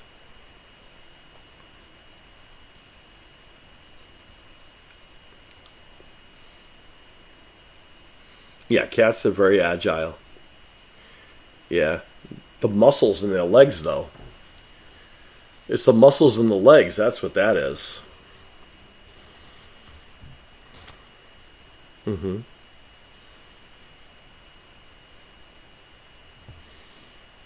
Big.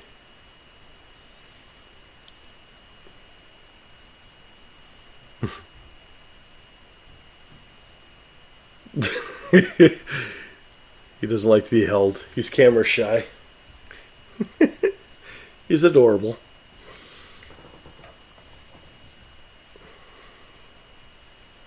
Yeah, that's generally how it works. Yeah, dogs are fun like that. I also had snakes growing up too.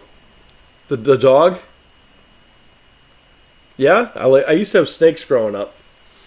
Yeah, I had snakes too. I had a snake. I had two, and you know what the good thing about snakes are? They have long lives. Unfortunately, other animals don't have the lifespan that reptiles do. So snakes, reptiles in general, tend to live longer than, say, sadly, dogs, cats, gerbils. Well, then again, to be honest, I look at those things as, considering I had always had snakes, I see those things as snake food anyway. But, they're still adorable and stuff, but I prefer snakes over all the other things. They're actually one of the best and the most underrated pets out there. They have many, many good uses. Like, if you take snake skin and you scatter it around your yard, for example, sometimes animals like to get in your trash and stuff like that. I don't know if that's a thing you have to deal with. But up our way, animals like to get involved with, like, trash and things of that nature. And if you get some snake skin and you just scatter it around your yard, they won't even go near your trash cans. They won't even go into your yard. And that's not just the vermin. That's like any animal. If they know that there's a snake in nearby, they won't even go near that area. So that's a fun little nature fun fact that you may not know. And, yeah, it's fun stuff. Do you like snakes? Probably not.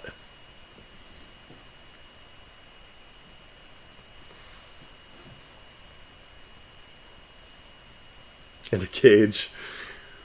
So you don't want to hold the snake, in other words. You don't like to hang out with them?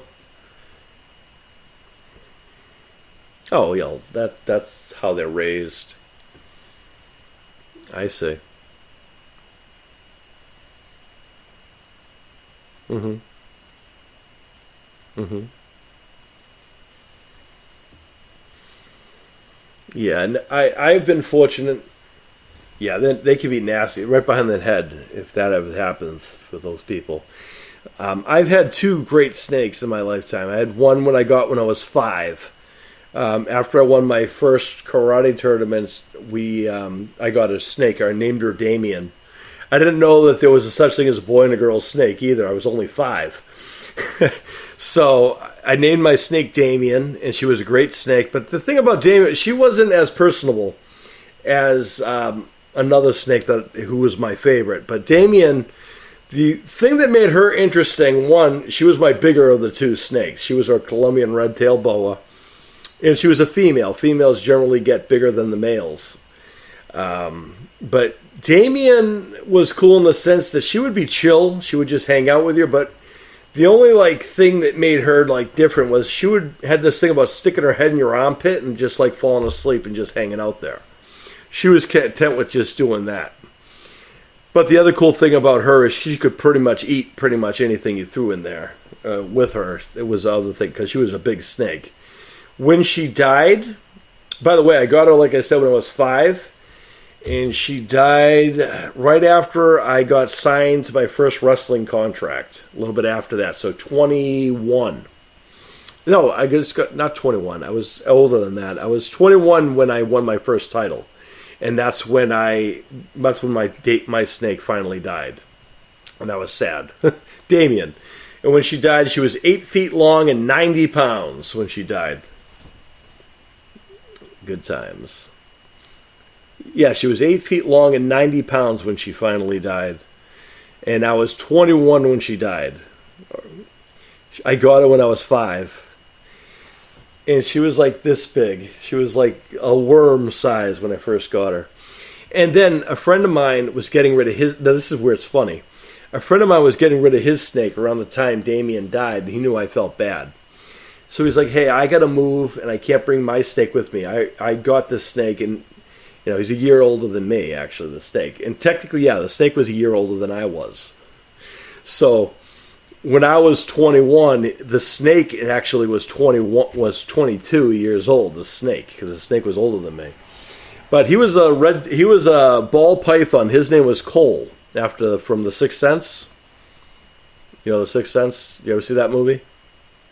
Well, I named him Cole because that was one of my favorite movies. So Cole was actually the snake that had personality. He was awesome. Cole was a people snake. He liked to hang out with people. He enjoyed watching wrestling and watching television. Yep, he watched wrestling and television. He liked music. He liked to be held by people. And he knew how to give snake kisses, which was the most ridiculous thing ever. But yeah, he gave snake kisses because he liked people. And it's all about how you raise them. And a snake kiss isn't what you think, like not what the dog does. Like a dog licks your face or whatever. That's what a dog does. A snake sticks its tongue out. It's not actually kissing you. It's tasting the air and tasting what you are. But that's not how But Cole, what he would do is he would, take his little lips and he'd go, give you a little peck here and a little peck there, and wherever he was, he would just give you a little peck, like he was kissing you and stuff like that. He was a cool snake, and then he sadly died because he was older than I was. So, he was a cool snake though, and he was not as big. He was only about 6 feet when he died. 6 feet and maybe 30 pounds. He was not very big. He was a male snake. Males aren't very big anyway. But he was cool. He definitely had a personality. He loved watching, like, when wrestling was on, he'd just sit there at the TV and just watch the wrestling like that. He was a character. And then he knew when people were out there because people would come over and watch TV and stuff and watch movies. So when other people were there, he would go right to the cage in the tank. He knew he was going to come out and hang out with everybody. So that's what he would do, unless he ate. And that was a different story. So now he's nice to people. I didn't say he was nice to everything else. So my friend one time, my former best friend, one of my best friends was a female, and she never seen him eat. And unfortunately, she knew Cole. She loved Cole. Cole was, a lovable snake. Except for when it came to him eating, because then he wasn't so nice to his food. Yeah. Have you ever seen a snake eat? Okay, but not in person. You've seen a snake eat a car? You said why would this?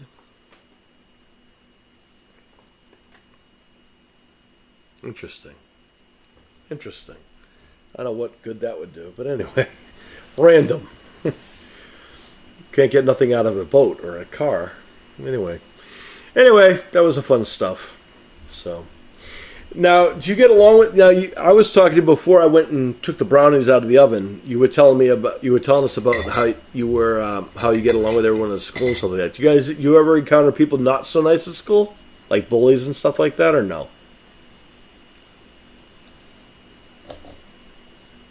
Mm-hmm.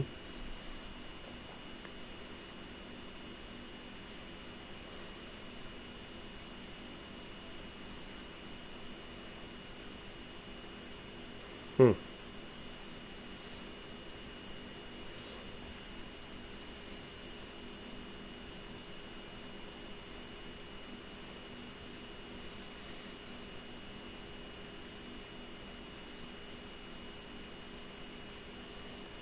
Mm-hmm. That's good self-control. Good for you. So, how do you get along with everybody online? Because I know I've seen some of it. You have more patience than I do. I give you a lot of credit there. You are a lot nicer than I am. I don't have that patience, which is why I feel bad. But how is that for you now? Because I know you're a social media guy because you're all over the Instagram. You're actually more busier than I am. I'm barely lucky to get on at all. You are the whiz when it comes to that stuff. I see you on there and you rank them all in. For you, what does the social media do for you? Like, what do you like about the Instagram type of thing? Like, do you like meeting new people? Or is it, part of what you want to do in life? Like, what about the social media do you enjoy?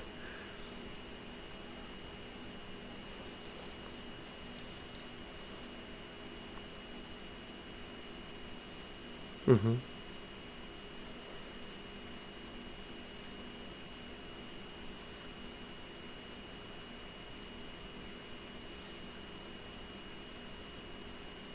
Mm-hmm.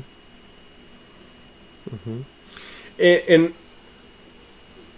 yeah. Now, when you make now you got some very interesting videos. You're incredible. You've done some cool stuff, which is why I've told a lot of people that I think you have a lot of potential, and I think there's a lot of things I could see you getting involved with. I don't even know if you even know how talented you are, but in the fact that you also have an instant likability factor, which is not something someone can learn. That's good. That's feedback. What's that?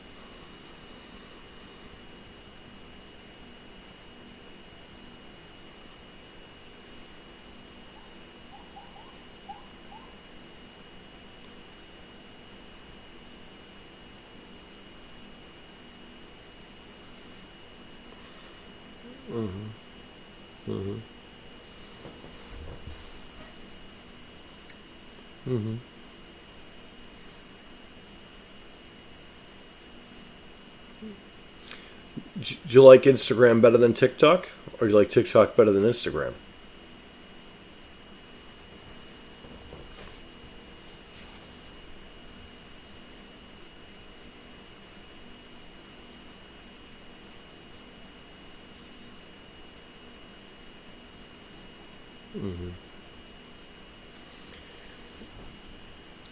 Yeah.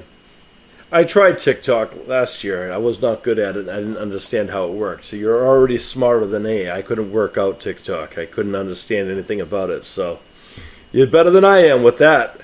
There was a lot of interesting people. The people that I am not overly fond of, and the people who I usually get into arguments with. I decided it was probably better for me to leave TikTok and just kind of continue being on Instagram once in a while when I have time to do so.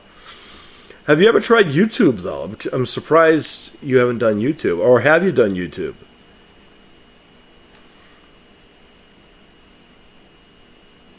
Oh, yeah?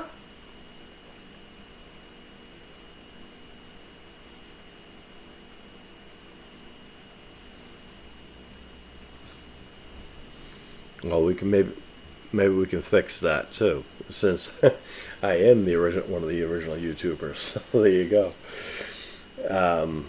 Yeah, YouTube is interesting animal altogether.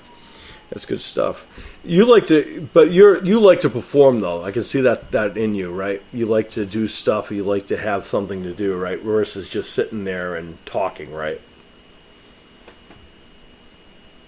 Yeah, I get it. Now, yep.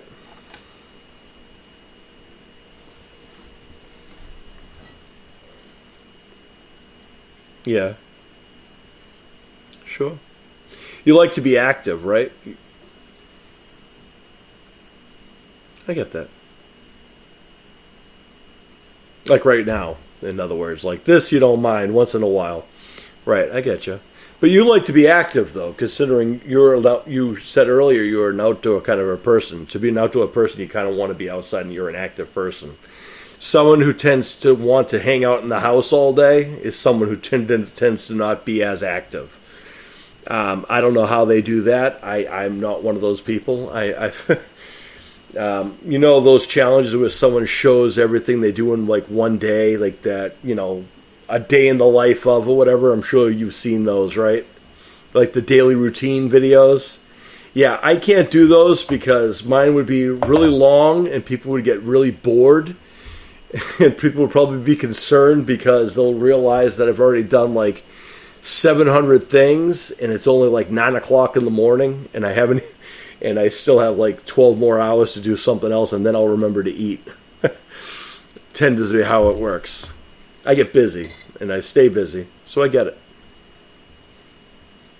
What's up?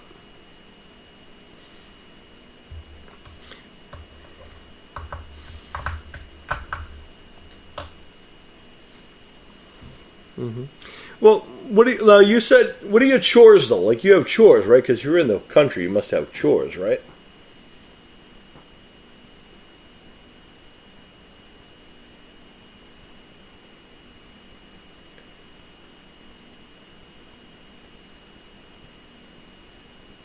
Good for you. Good for you.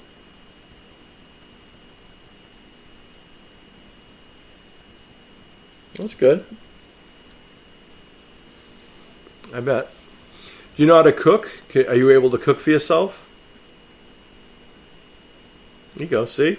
That's that street smart thing we were talking about earlier. Believe it or not. Yeah, what do you like to cook?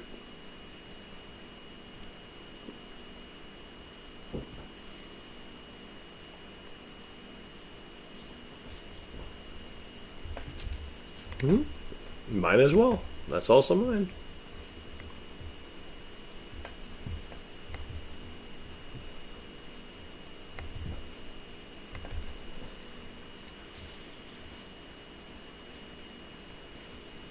Mm-hmm. Mm-hmm.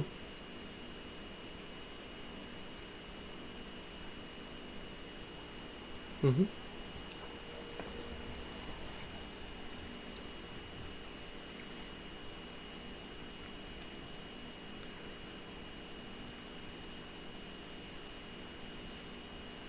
It's good. See? That- That's yeah, gotcha. That's good. That's awesome. And how old are you, Drake? 12. All right, cool.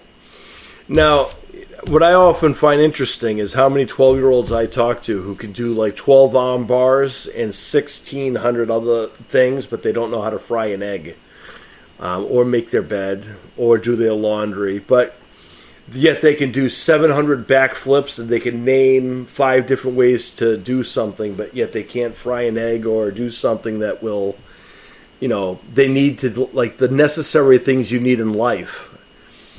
So you're already a leg up on that.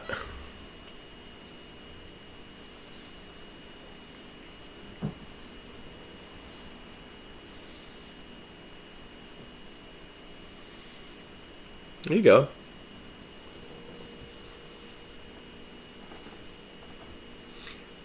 Mm-hmm.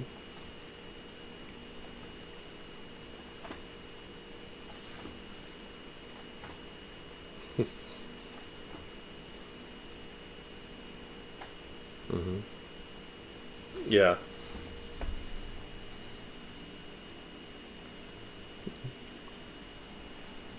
Sure. Cool.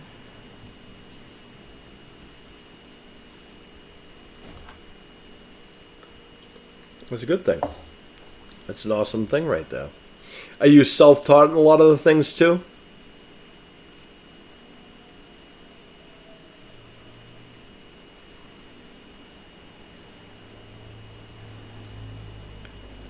Mm-hmm. There you go. Nothing wrong with that. Now, when you talk about music, I know you say you like to sing. Have you ever tried writing your own songs? Or do you like to sing other people's songs? Do you ever write? You okay? You gonna live? You okay? Oh, good. I was worried about you. You look like you were choking on soda.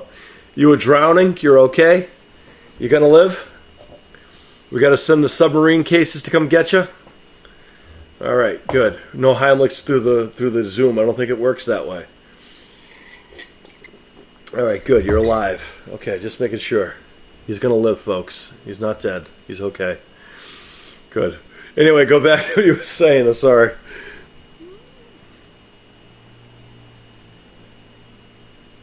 What are they talking about again? I was asking you. Oh, no, I don't remember what I was asking you now. See that happens? I was worried about you choking, and now I was worried about you drowning, and now I forgot what I was going to ask you. See that? I was asking you about writing.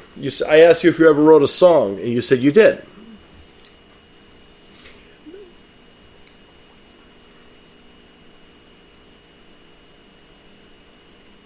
Do you like to write? Desperation. Do you like writing or no?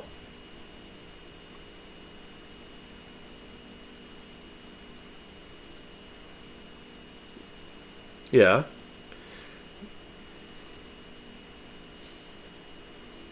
Manually in my head.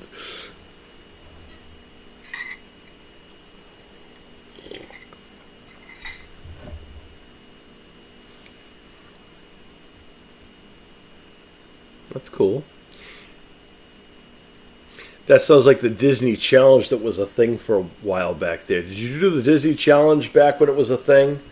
Like you had to go the whole day. Every time someone said something, you had to burst out in a song.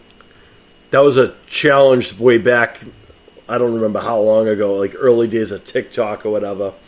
So like the challenge was, someone would be talking, and then all of a sudden, like in a Disney movie, someone would say something where like everyone would have to stop what they're doing. Everyone has to sing this elaborate song in the middle of the thing about whatever it is. You didn't do that challenge?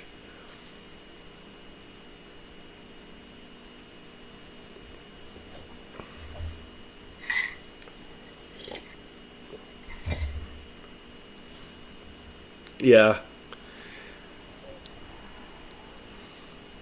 Let it go.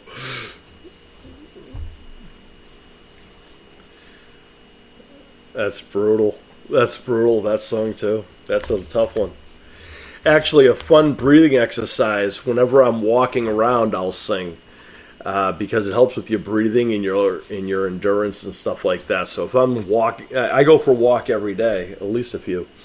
But when I'm walking around, I will sing because it's good for your lungs and it's good for your and if you can sing and walk at the same time, it'll help you build your endurance and also help you with your breathing. I found that out a long time ago, so I've been using that technique for a long time. Because what happens is, you know how when you walk, you go up and down hills and stuff like that? Now that alone could, get someone out of breath or whatever, but imagine trying to go up and down hills while you're trying to sing various songs on a playlist. Then it becomes a little bit more of a challenge. But when you can do that, and you have that same breathing technique and you have control of that, you're actually stellar with that.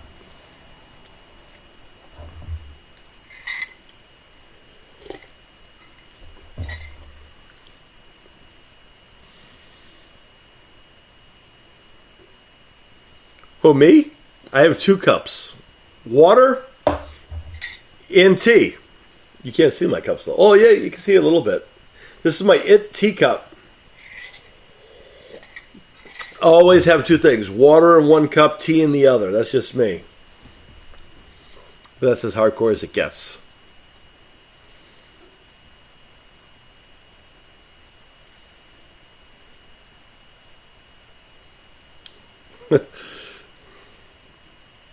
Mm-hmm.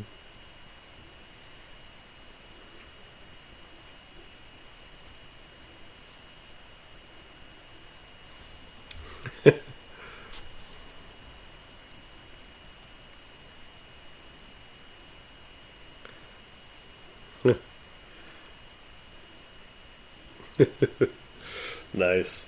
Now, going back to the social media thing, because I see you're a very busy person on there. What is your favorite parts of that, and what is your least favorite parts of that? Yeah, like what do you love and what do you not like as much?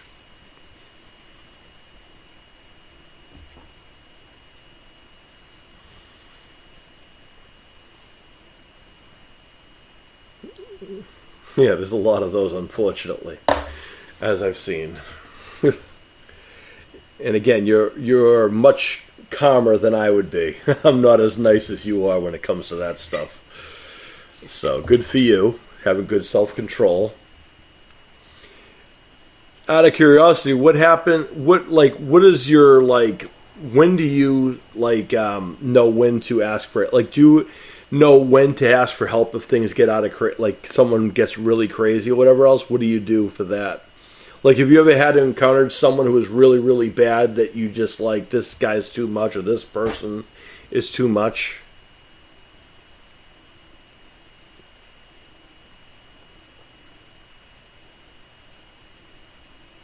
Mm-hmm.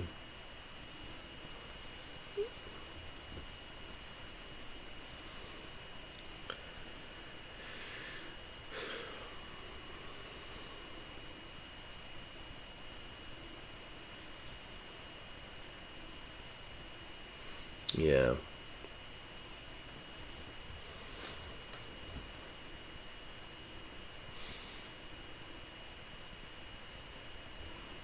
Yeah. It's craziness. I've seen this kid go through all kinds of things. He's much nicer than I am. I don't know how you do it. I would sit there and roast people all day. No one would go into my lives, though, because I would zoo on everybody. Huh? What'd you say? I know you could. I know you could, and I feel bad because I see it, and I feel bad because you're actually a really good kid, and I can see that. Nice young man, I should say. And I can see you're also being genuine. You like to have fun, and I also think that you have a lot of potential, and I think it's sad when people, talk to you the way they do and they treat you the way you do, and I think that's sad because you're, a really nice young man, and I think you have a lot of good things you do, and I think you have a lot of good things going for you, and I think you're going to be an inspiration to a lot of people. Unfortunately, you got to deal with, scumbags, as I call them. And unfortunately, I can't police everybody, I guess. So I give you a lot of credit for what you deal with, Just wanted to tell you that, too. What happened? Oh, cool. Ah, he's back. Brutal. That's brutal. Yeah, I get that. It's cool. It's cool. Yeah, I get it. This is a random question, just because we ask people who come on the show. What do you watch on television if you watch television? Yeah, like on TV. What are the things you like to watch on television? Yeah, like what do you like to watch on television?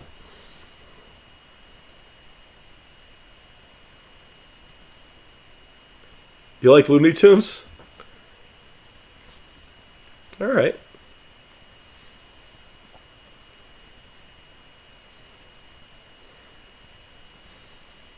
No kidding. You like Andy Griffith? Good for you. Good for you. There's nothing wrong with that. There's nothing wrong with that. I used to grow up watching a lot of those shows. How about Brady Bunch? You watch the Brady Bunch?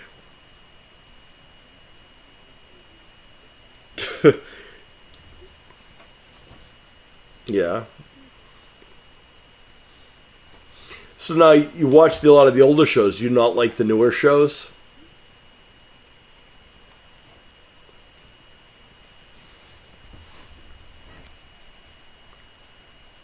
Yeah. Yeah. Right. Yeah, I gotcha.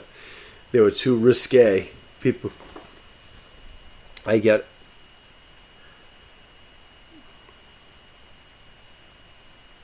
Mm-hmm. That's true. It is sad. They did the same thing with Tom and Jerry, and a lot of Disney stuff too. So, because what happened? What'd you say?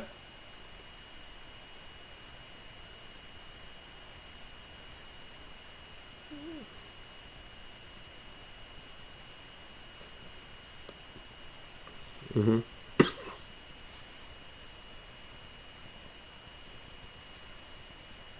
Yeah.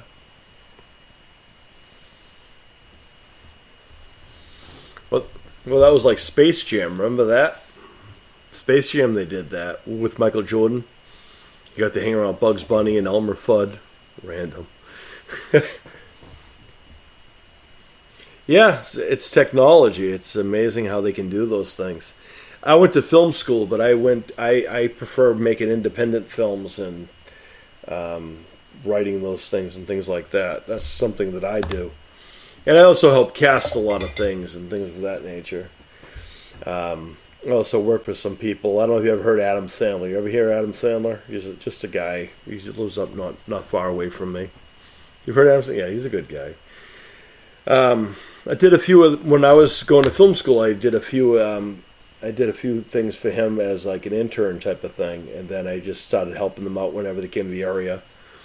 And now I help a lot of the local places look for talents and things of that nature, and also location scouting. I do a lot of that too. I'm very busy. I do a lot, but it's good to stay busy. What do you like for movies and stuff like that? What's that? Yeah.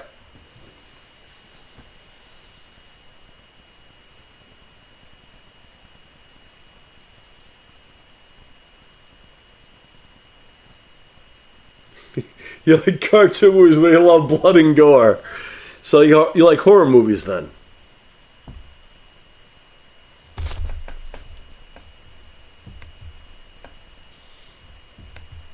So sounds like you like a lot of movies. I gotcha. Cool. Gotcha. Cool. I work for a horror convention, so I have had the pleasure of working and meeting a lot of people in the horror movie world. I like horror movies. I like pretty much everything, at least once. But yeah, I like pretty much every movie except for I'm trying to think of anything I really don't like.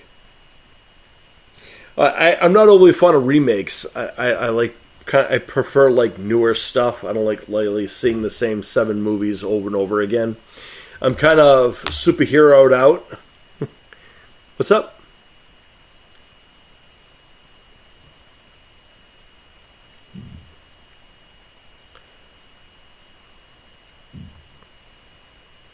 Mm-hmm. Yeah, I mean, there's a lot of movies that have sequels too, and that gets redundant too. Friday the 13th, part 90,000. You know what I mean? Things of that nature.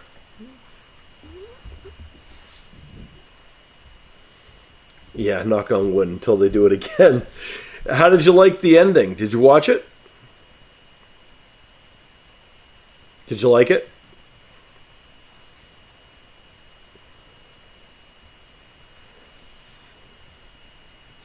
Yeah, he was. Senior citizen Michael Myers. Michael Myers from the home. Yeah, senior citizen discount. That's right. Senior discount on the possum, and if they give him a hard time, he has no problem just taking it either. I don't think he was going to say no. I often wonder. A lot of people, Friday the 13th, right? What does he do the other 368 days of the year? Just hang around the woods? Jason Voorhees? Or Michael Myers? Michael Myers only hangs out on Halloween, right? So what does he do the other 368 days a year? Just kind of hangs out in the woods or in the sewer? How do you hide? You're Michael Myers. Because I'm friends with some people who played Michael Myers. A lot of them are huge. In fact, if I want to find out how tall I am, and how short I am, they're quick to remind me. Guys like Tyler Mane, who was Rob Zombie's Halloween. Did you see Rob Zombie's version of Halloween?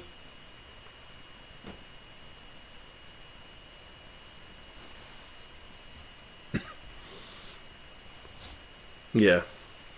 He was also Sabretooth in the X-Men movies, too, Tyler Mane. He used to be a wrestler back in the day, too, obviously.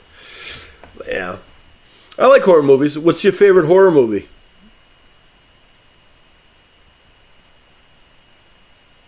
Which one? Both. All right. Close. Thanks.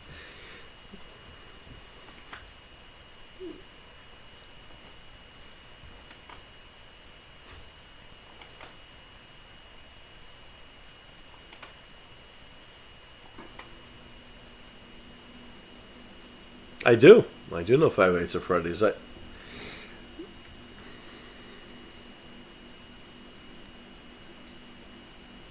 Mm-hmm.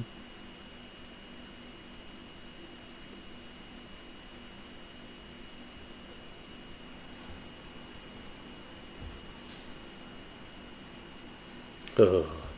Yeah.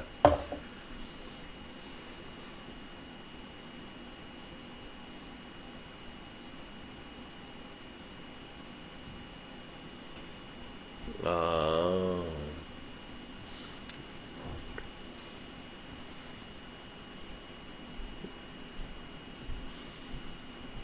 yeah. I get you.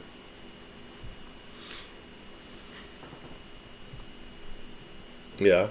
Do you play games too? What do you play What games do you play?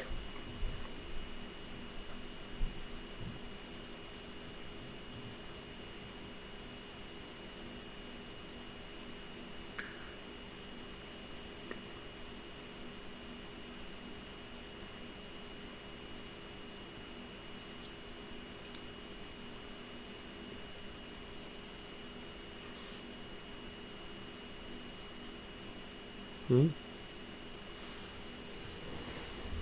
Hmm. Fancy stuff. Fortnite, of course, everybody play. Yeah. Hmm. What about checkers? You play checkers?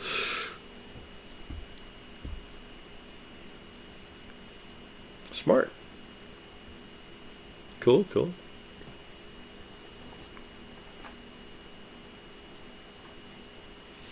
Chess is good too. I like to actually. A lot of people refer to combat sports as human chess, the art of kind of figure out someone else's moves and how to beat that person. That's what a lot of us refer to combat sports as human chess. I play human chess. I love human chess. It's fun. Checkers. I like checkers when I want to relax. Pool, beast. Huh? You say?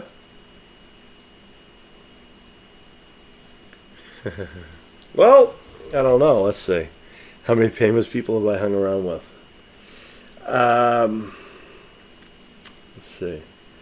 I lose track after a while. Like, who do you figure is famous? Like, I know Robert Englund. You know Robert Englund? He's Freddy Krueger. You know him? Friday the 13th. Do you want to...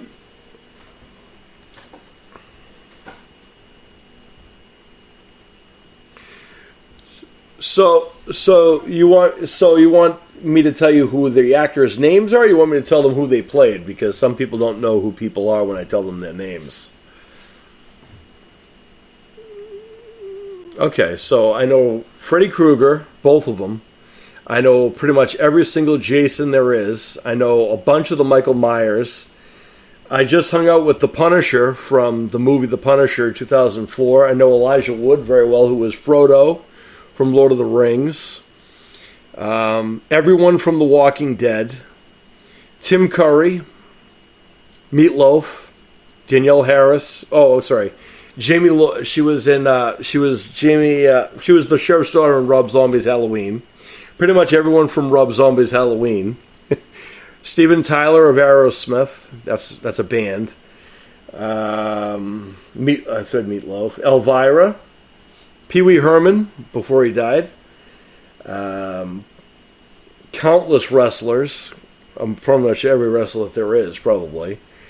Who else? I'm trying to think of the top of my head. William Shatner, who was he was on Star Trek and a bunch of those. Seth Green from Robot Chicken and Family Guy and all of that. Seth MacFarlane, who also works on Family Guy. Very good friend of mine. Jackson Robert Scott who was Georgie in It. You know It. I know a bunch of the guys from It. Actually, I helped cast the movie It, so that's how I know a lot of those. The new movie It, I know all of them. I casted all of them. Who else? What's up? Yeah, that's why I said that's. What's up?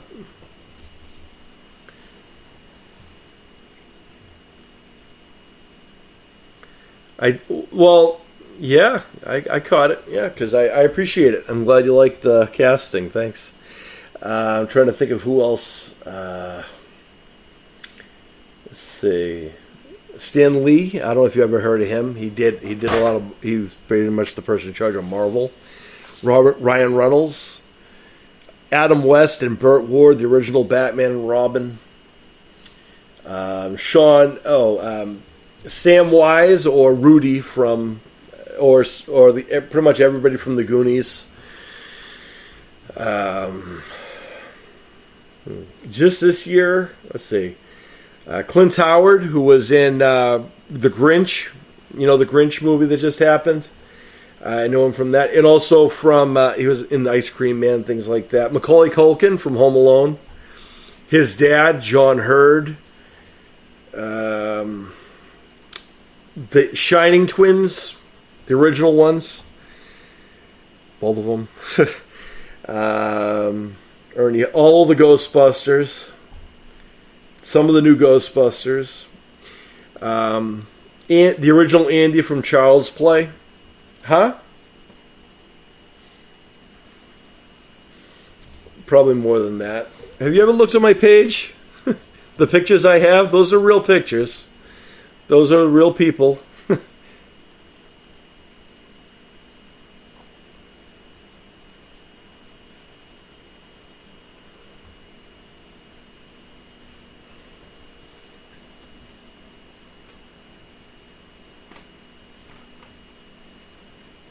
Yeah, but see, the thing about it is I always treat everyone with the same respect. So you say famous, I treat everyone the same way. They're fans of mine. They like me. So there you go. Michael, I don't know if I forgot about Michael Fishman. Can't forget about him. He was my first guest on this podcast. He was DJ Connor on the Connors. You ever watch Roseanne? You ever watch the show Roseanne? Or the Connors on TV? Yeah, I had Michael Fishman, who was my first guest on this podcast. So that's fun stuff too. Yep, and a bunch of other people. But then, that's me. CM Punk, a long-time good friend of mine. Dane Cook. I grew up with Dane Cook. He's a comedian. Dennis Leary. Huh? Dane Cook's one of my great... What's up? I don't know. I'm just me. I always treat people with the golden rule. I treat others the way they want to be treated. The way I want to be treated. I treat everyone with the same amount of respect. I don't, whatever. I also believe in giving people chances, and I also, live the F4L way. See, the F4L thing? The F4L Headquarters podcast and all that stuff. And, of course, I got the YouTube show. So a lot of people I meet through that, too. And look at all that. And I know a lot of people like yourself. And you're among those. How about them apples? I know Drake-Larson. You know him? You know Drake-Larson? He's a good guy. I know him. He's from Instagram. I heard that he's going to be a big part of Icons of the F4L next year. I don't know how true that is. I heard that rumor. I don't know. But that's what I heard. I don't know. I heard rumors and innuendo. I lose track, honestly. As someone asked me that one time before, just kind of like how many wins I had in martial arts and stuff. And I forget after a while. I just kind of... What I do remember is I have one draw on my record. That I remember. I have one draw on my martial art career. I got it when I was 10. I didn't like it. I was not happy. I would much rather lose than not know who won or lost. So that bothered me.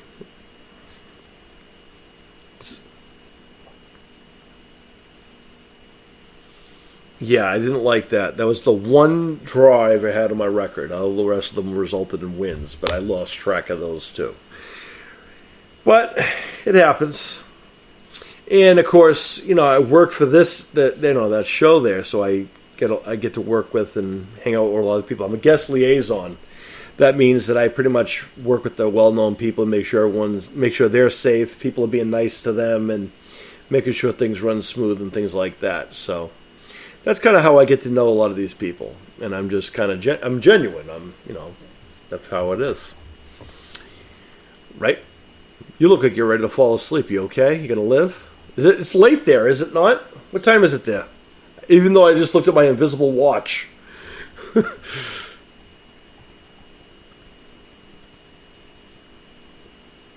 Oh, good for you. Good for you. I also am up late because that's usually when... Fun fact, a lot of the well-known people usually hang out at night when everyone else is usually sleeping, because that's when most people are sleeping. So that's when a lot of us who have been around the block a few times, so to speak, and kind of will do chatting because there's not a lot of people on that time. Like, I'll talk to Dane Cook. Like, Dane Cook's on our show and stuff like that, and we'll talk about that and things of that nature. So, yeah. So, yeah. Have you heard of icons of the F4L?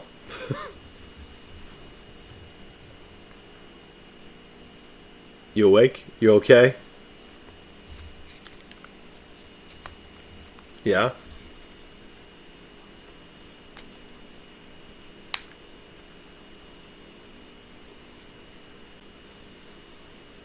So...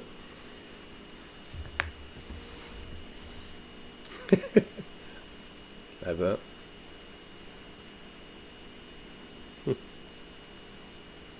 Oh, I appreciate that. I also have the podcast on Spotify and a lot of friends on there too. I appreciate that. And you'll be on there soon enough, I think. I think you'll be on there soon enough. I believe in you. I think you got a lot of potential. And whatnot. How do you think, what do you think about, you ever watch wrestling? That's another common question that we ask people here. Like wrestling on television, you watch that?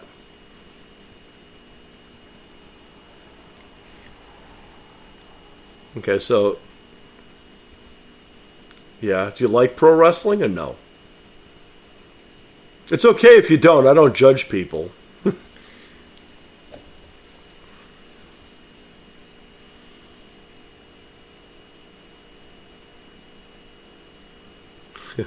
Cool. Nice. Interesting. Yeah. I think you like performing. Is that correct? Is that a fair assumption? You like to perform? Yeah. I get that. I think you will be. I think you will. So, if you're in a horror movie, right? Who is the horror villain you do not want to mess with? Or who is the villain you want to fight? Okay, go ahead.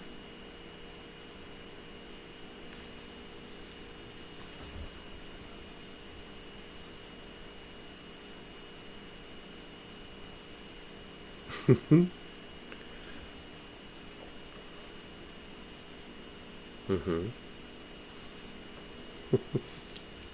Mm-hmm.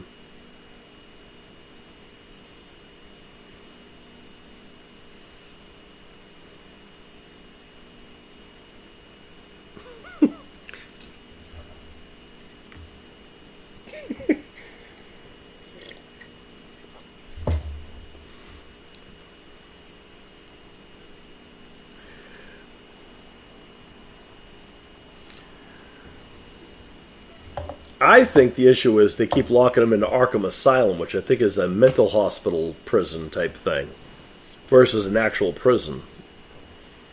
I think the asylum is actually a mental hospital for criminally insane. I don't know if they actually have a jail. That's his biggest issue. But you're right on that.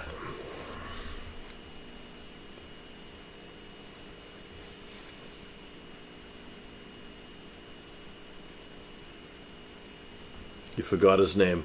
What's he in?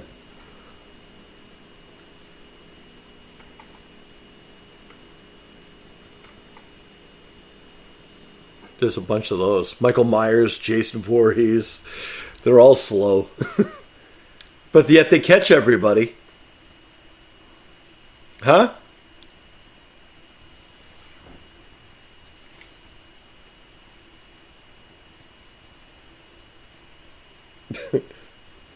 Yeah, Jason. Very good.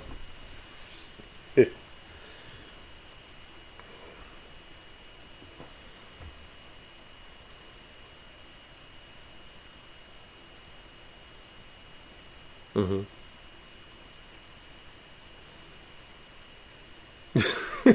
Well, no, because those guys don't kill kids anyway. Generally, they won't. There are some exceptions to some people, though. Huh? Oh, they'll pick on them. They'll scare you. They just won't kill you normally. They have some morals. Pennywise, on the other hand, or Art the Clown, they're a little bit different. Yeah, a lot different, actually.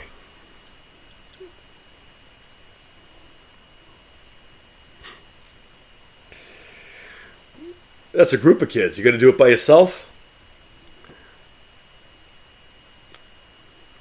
Oh, there you go. That's the way to do it. That's it.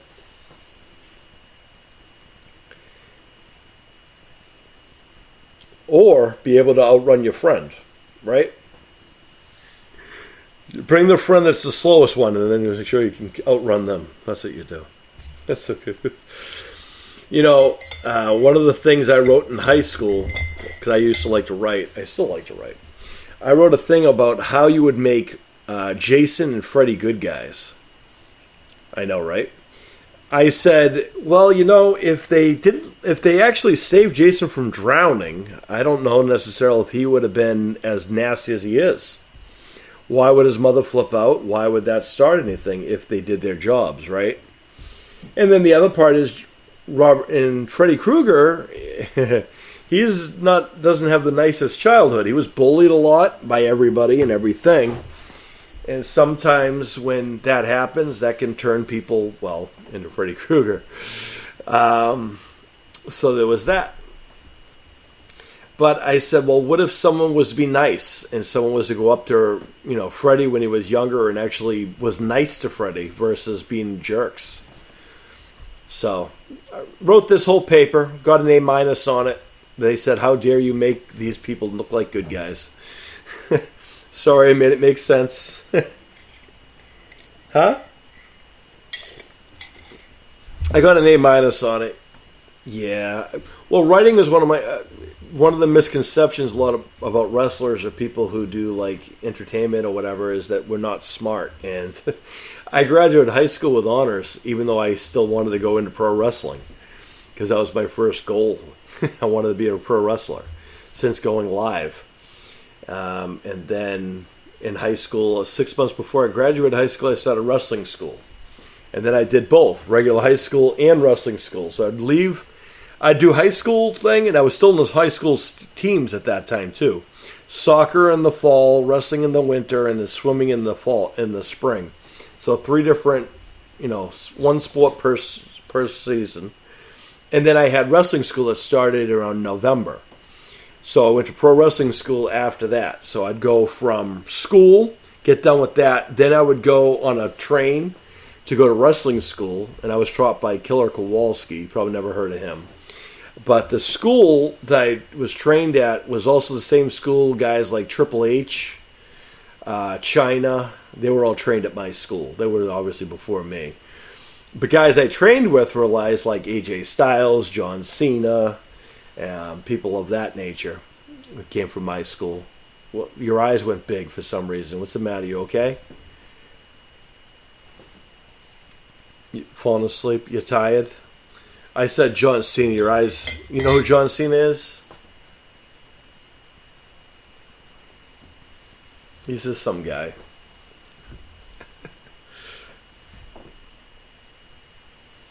Did he? He almost broke his hand, huh? It's fun.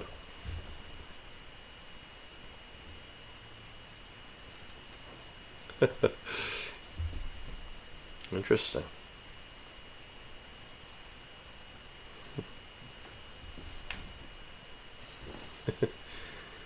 Yeah, I never got broken. I never had my hand broken by him, but I've met him many times. Early on, he was a guy. When I worked with John Cena, he wasn't John Cena. I worked with him when he was the prototype. And back then, I was Jazz Vengeance, the good guy. And I was also a lot bigger, a lot more in shape back then, too. But he was someone who I had a long history with because we grew up in the same area. And he used to put himself as from the mean streets of West Newbury, Massachusetts. And what's funny about that is West Newbury is like the biggest money city in the area, and there's no such thing as the mean streets of West Newbury, which is why it was funny. And when we had to work together in the wrestling, our companies would work together, and I had to work the prototype, and that was with his character then. Then he went to he was a bodybuilder before he was a wrestler. I don't know if you knew that. But he wanted to be a bodybuilder first, and then he went back from being a bodybuilder and went back to wrestling. So, and he was shy, being a bodybuilder at first, and so he had to get over the fact being shy so he could go into bodybuilding, and then he went into being wrestling, obviously. And then it's opposite now, obviously, because wrestling. You've done wrestling, huh? He tries to be. Yeah, he's doing all right, I guess. The Rock does similar things. I don't know if you've ever heard of him. He's another guy. Dwayne Johnson, he's done a couple things too. Some little guy, some Rock, I don't know. There's people.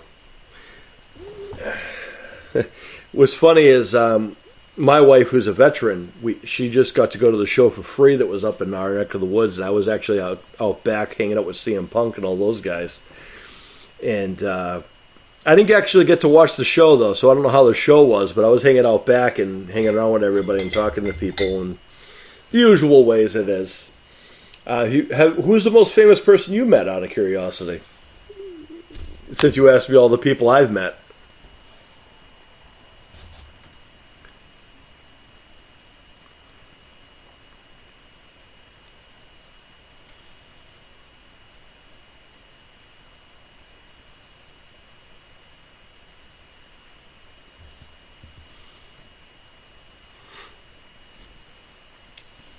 $3,000 followers, huh? Is that what it means to be famous?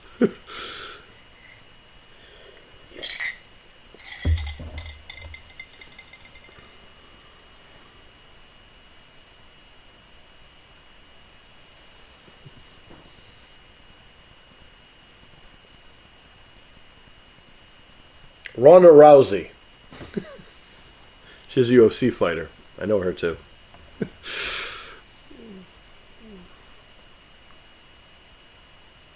Mm-hmm.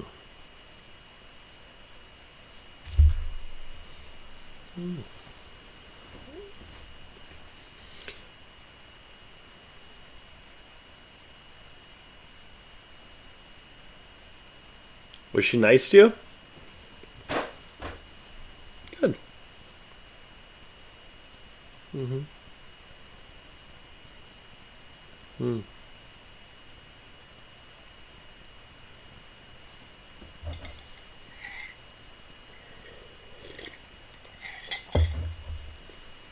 Mm-hmm. I get you. Cool. Well, I have a feeling you'll meet many more other people throughout your lifetime, so that'll be a good time. Do you like meeting famous people, or do you prefer, or does it matter how big they are? That's good, because I always treat people the same, no matter who they are. It's just me. But it's cool, because remember, at the end of the day, they're just people. They just have different jobs. So there's that.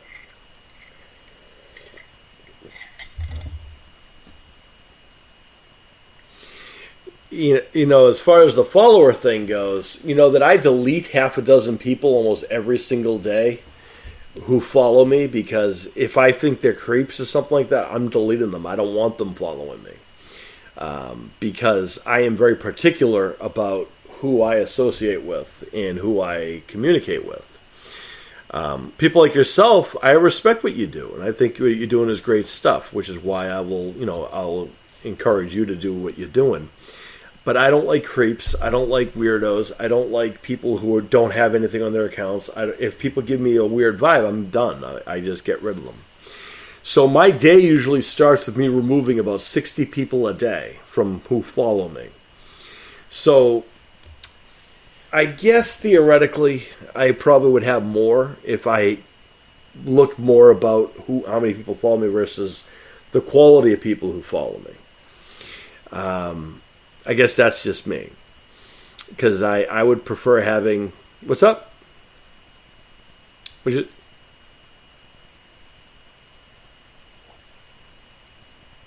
A number. I would rather have people who... Where'd you go? Oh, there you are. You disappeared. I thought you went to the vortex. I prefer having people who have a personality and have something, who have a goal and have an ambition or have something going for them, versus people who just like to be there just to be a number. I don't know if you noticed, but I interact with everybody who I can. If someone sends me a message, I respond to every single person I can. That's just something I was taught in wrestling school. That's how you treat your fans. That's how you treat other people. If someone takes the time to reach out to you, you respond to it. So that's why I respond to everybody. But when they're, creeps and they're doing these other things, I'm like, I don't have time for that. I just get rid of them. Plus, I also look at the people who, if they're following me, then they're probably looking at everyone who I'm following. And I don't want them bothering people like yourself, for example. So I'll get rid of them. Because I don't want them bothering people like you or anybody else who follows me. Does that make sense? I care more about people than I care about numbers, if that makes sense. So that's kind of how I work. I mean, and to be fair and to be honest, until probably, 2019 or 2020, I was barely on Instagram. Because I was too busy working. I was working, at that point I was writing for one of the biggest wrestling companies out there. And I, had to come home and work from home. That's how I found Instagram, again. And people were amazing people. So that's how that works.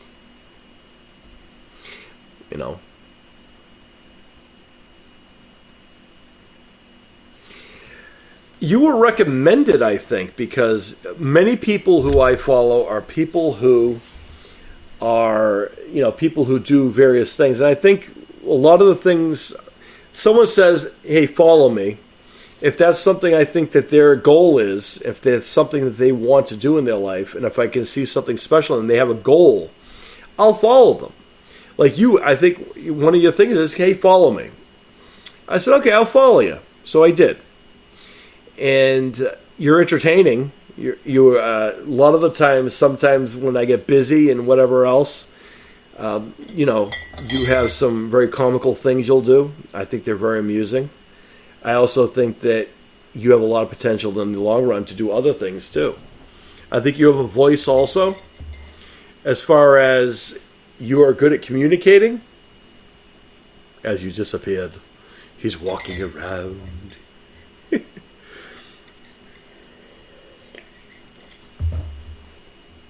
I get it. No worries, man. You're good. You're good. But in general, that's how I think that's how it works. And also, I don't remember how long ago that was, to be honest. I don't get to do a lot. I don't also have a lot of time to do a lot of things, but when I do, I like to pop up when I can. And you are entertaining. I like to see your interactions and things like that. I think it's fun. I just don't like to see when people are being mean to you and doing crazy things and things like that. That's why I can't deal with that, so I'm out. So don't take it personal. What's up?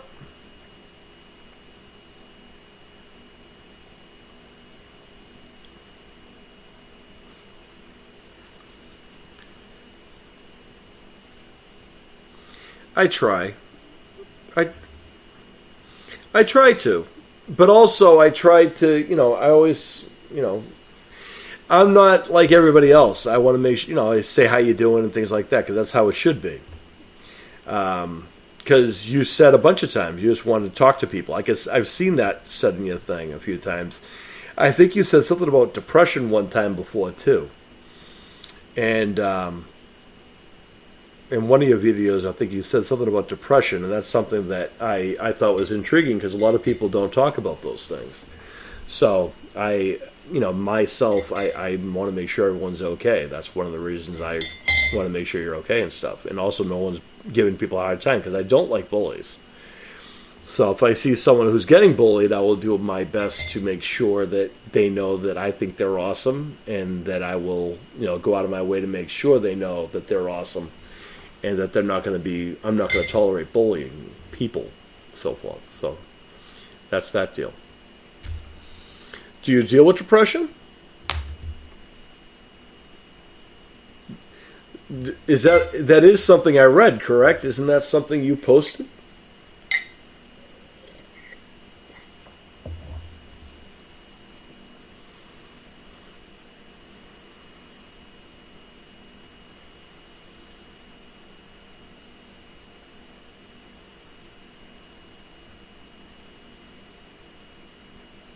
Mm-hmm. You contemplate your life. That's what you get. And that's exactly what I said.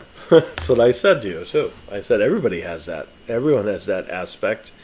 In all honesty, fun fact, if you were to sit down in a park bench and 20 people would have walked by, literally you could diagnose every single one of them with something. But it's not for me personally, I look at people versus a diagnosis anyway. So that's one of the reasons why, when I hear someone's having a hard time, I reach out to them because I genuinely want to make sure they're okay, because I don't want to see people sad. Like yourself, I like to make people happy. And I like to make people feel like they're doing something and that they're, they know they're worth more, So there's that. You look tired. So I'm going to let you go get ready for your night. And it's cool. Does that make sense, though? So before you go, why don't you tell everyone where they can find you so they can keep track of the amazing things you're going to do?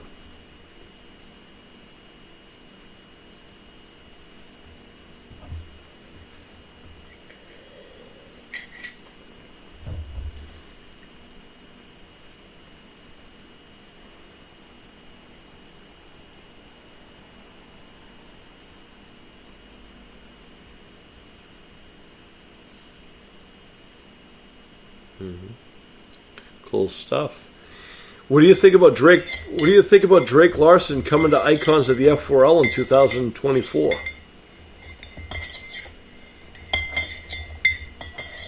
What do you think about Drake-Larson coming to Icons of the F4L in 2024?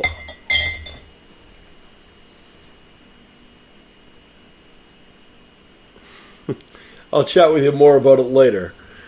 But I think you're doing great work. Congratulations on everything. I'm proud of you. And I know people who are listening are eager to learn more. And I think that you're only starting. So I wish you the best. Thank you for being patient. Glad we got you on. Keep up the great work. And we'll be in touch. And may all your dreams come true. Peace, brother. Did you have any other questions before you go? Yeah, peace, brother. Do you have any shout-outs or anything like that?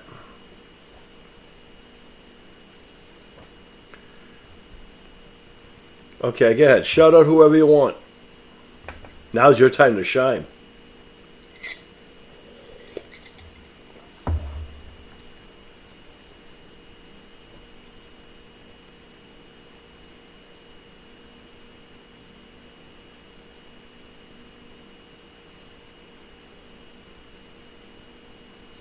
Peace, brother. Have a good night. Be safe. Keep up the good work and enjoy your weekend, brother.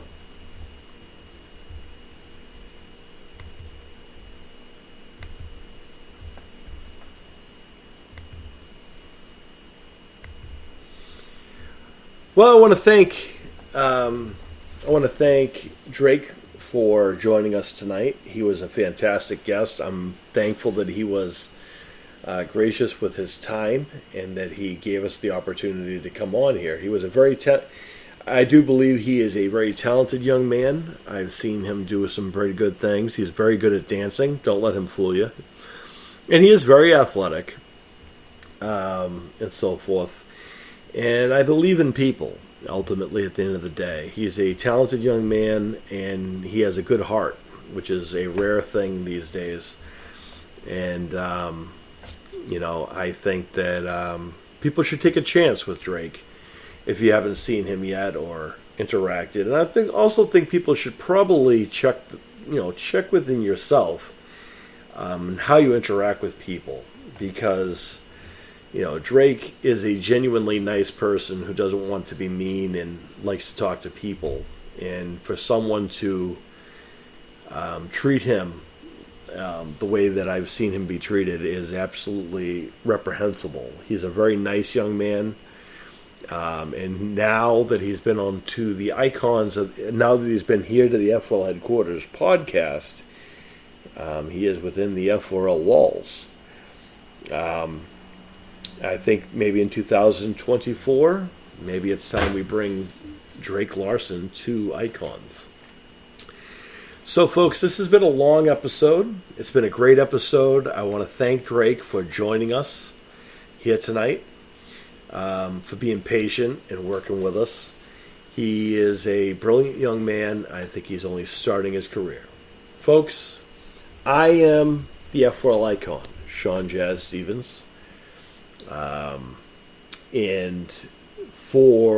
in tribute to him and to everybody else, and to those who have goals out there, Bertram, play that music.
Good night, everybody.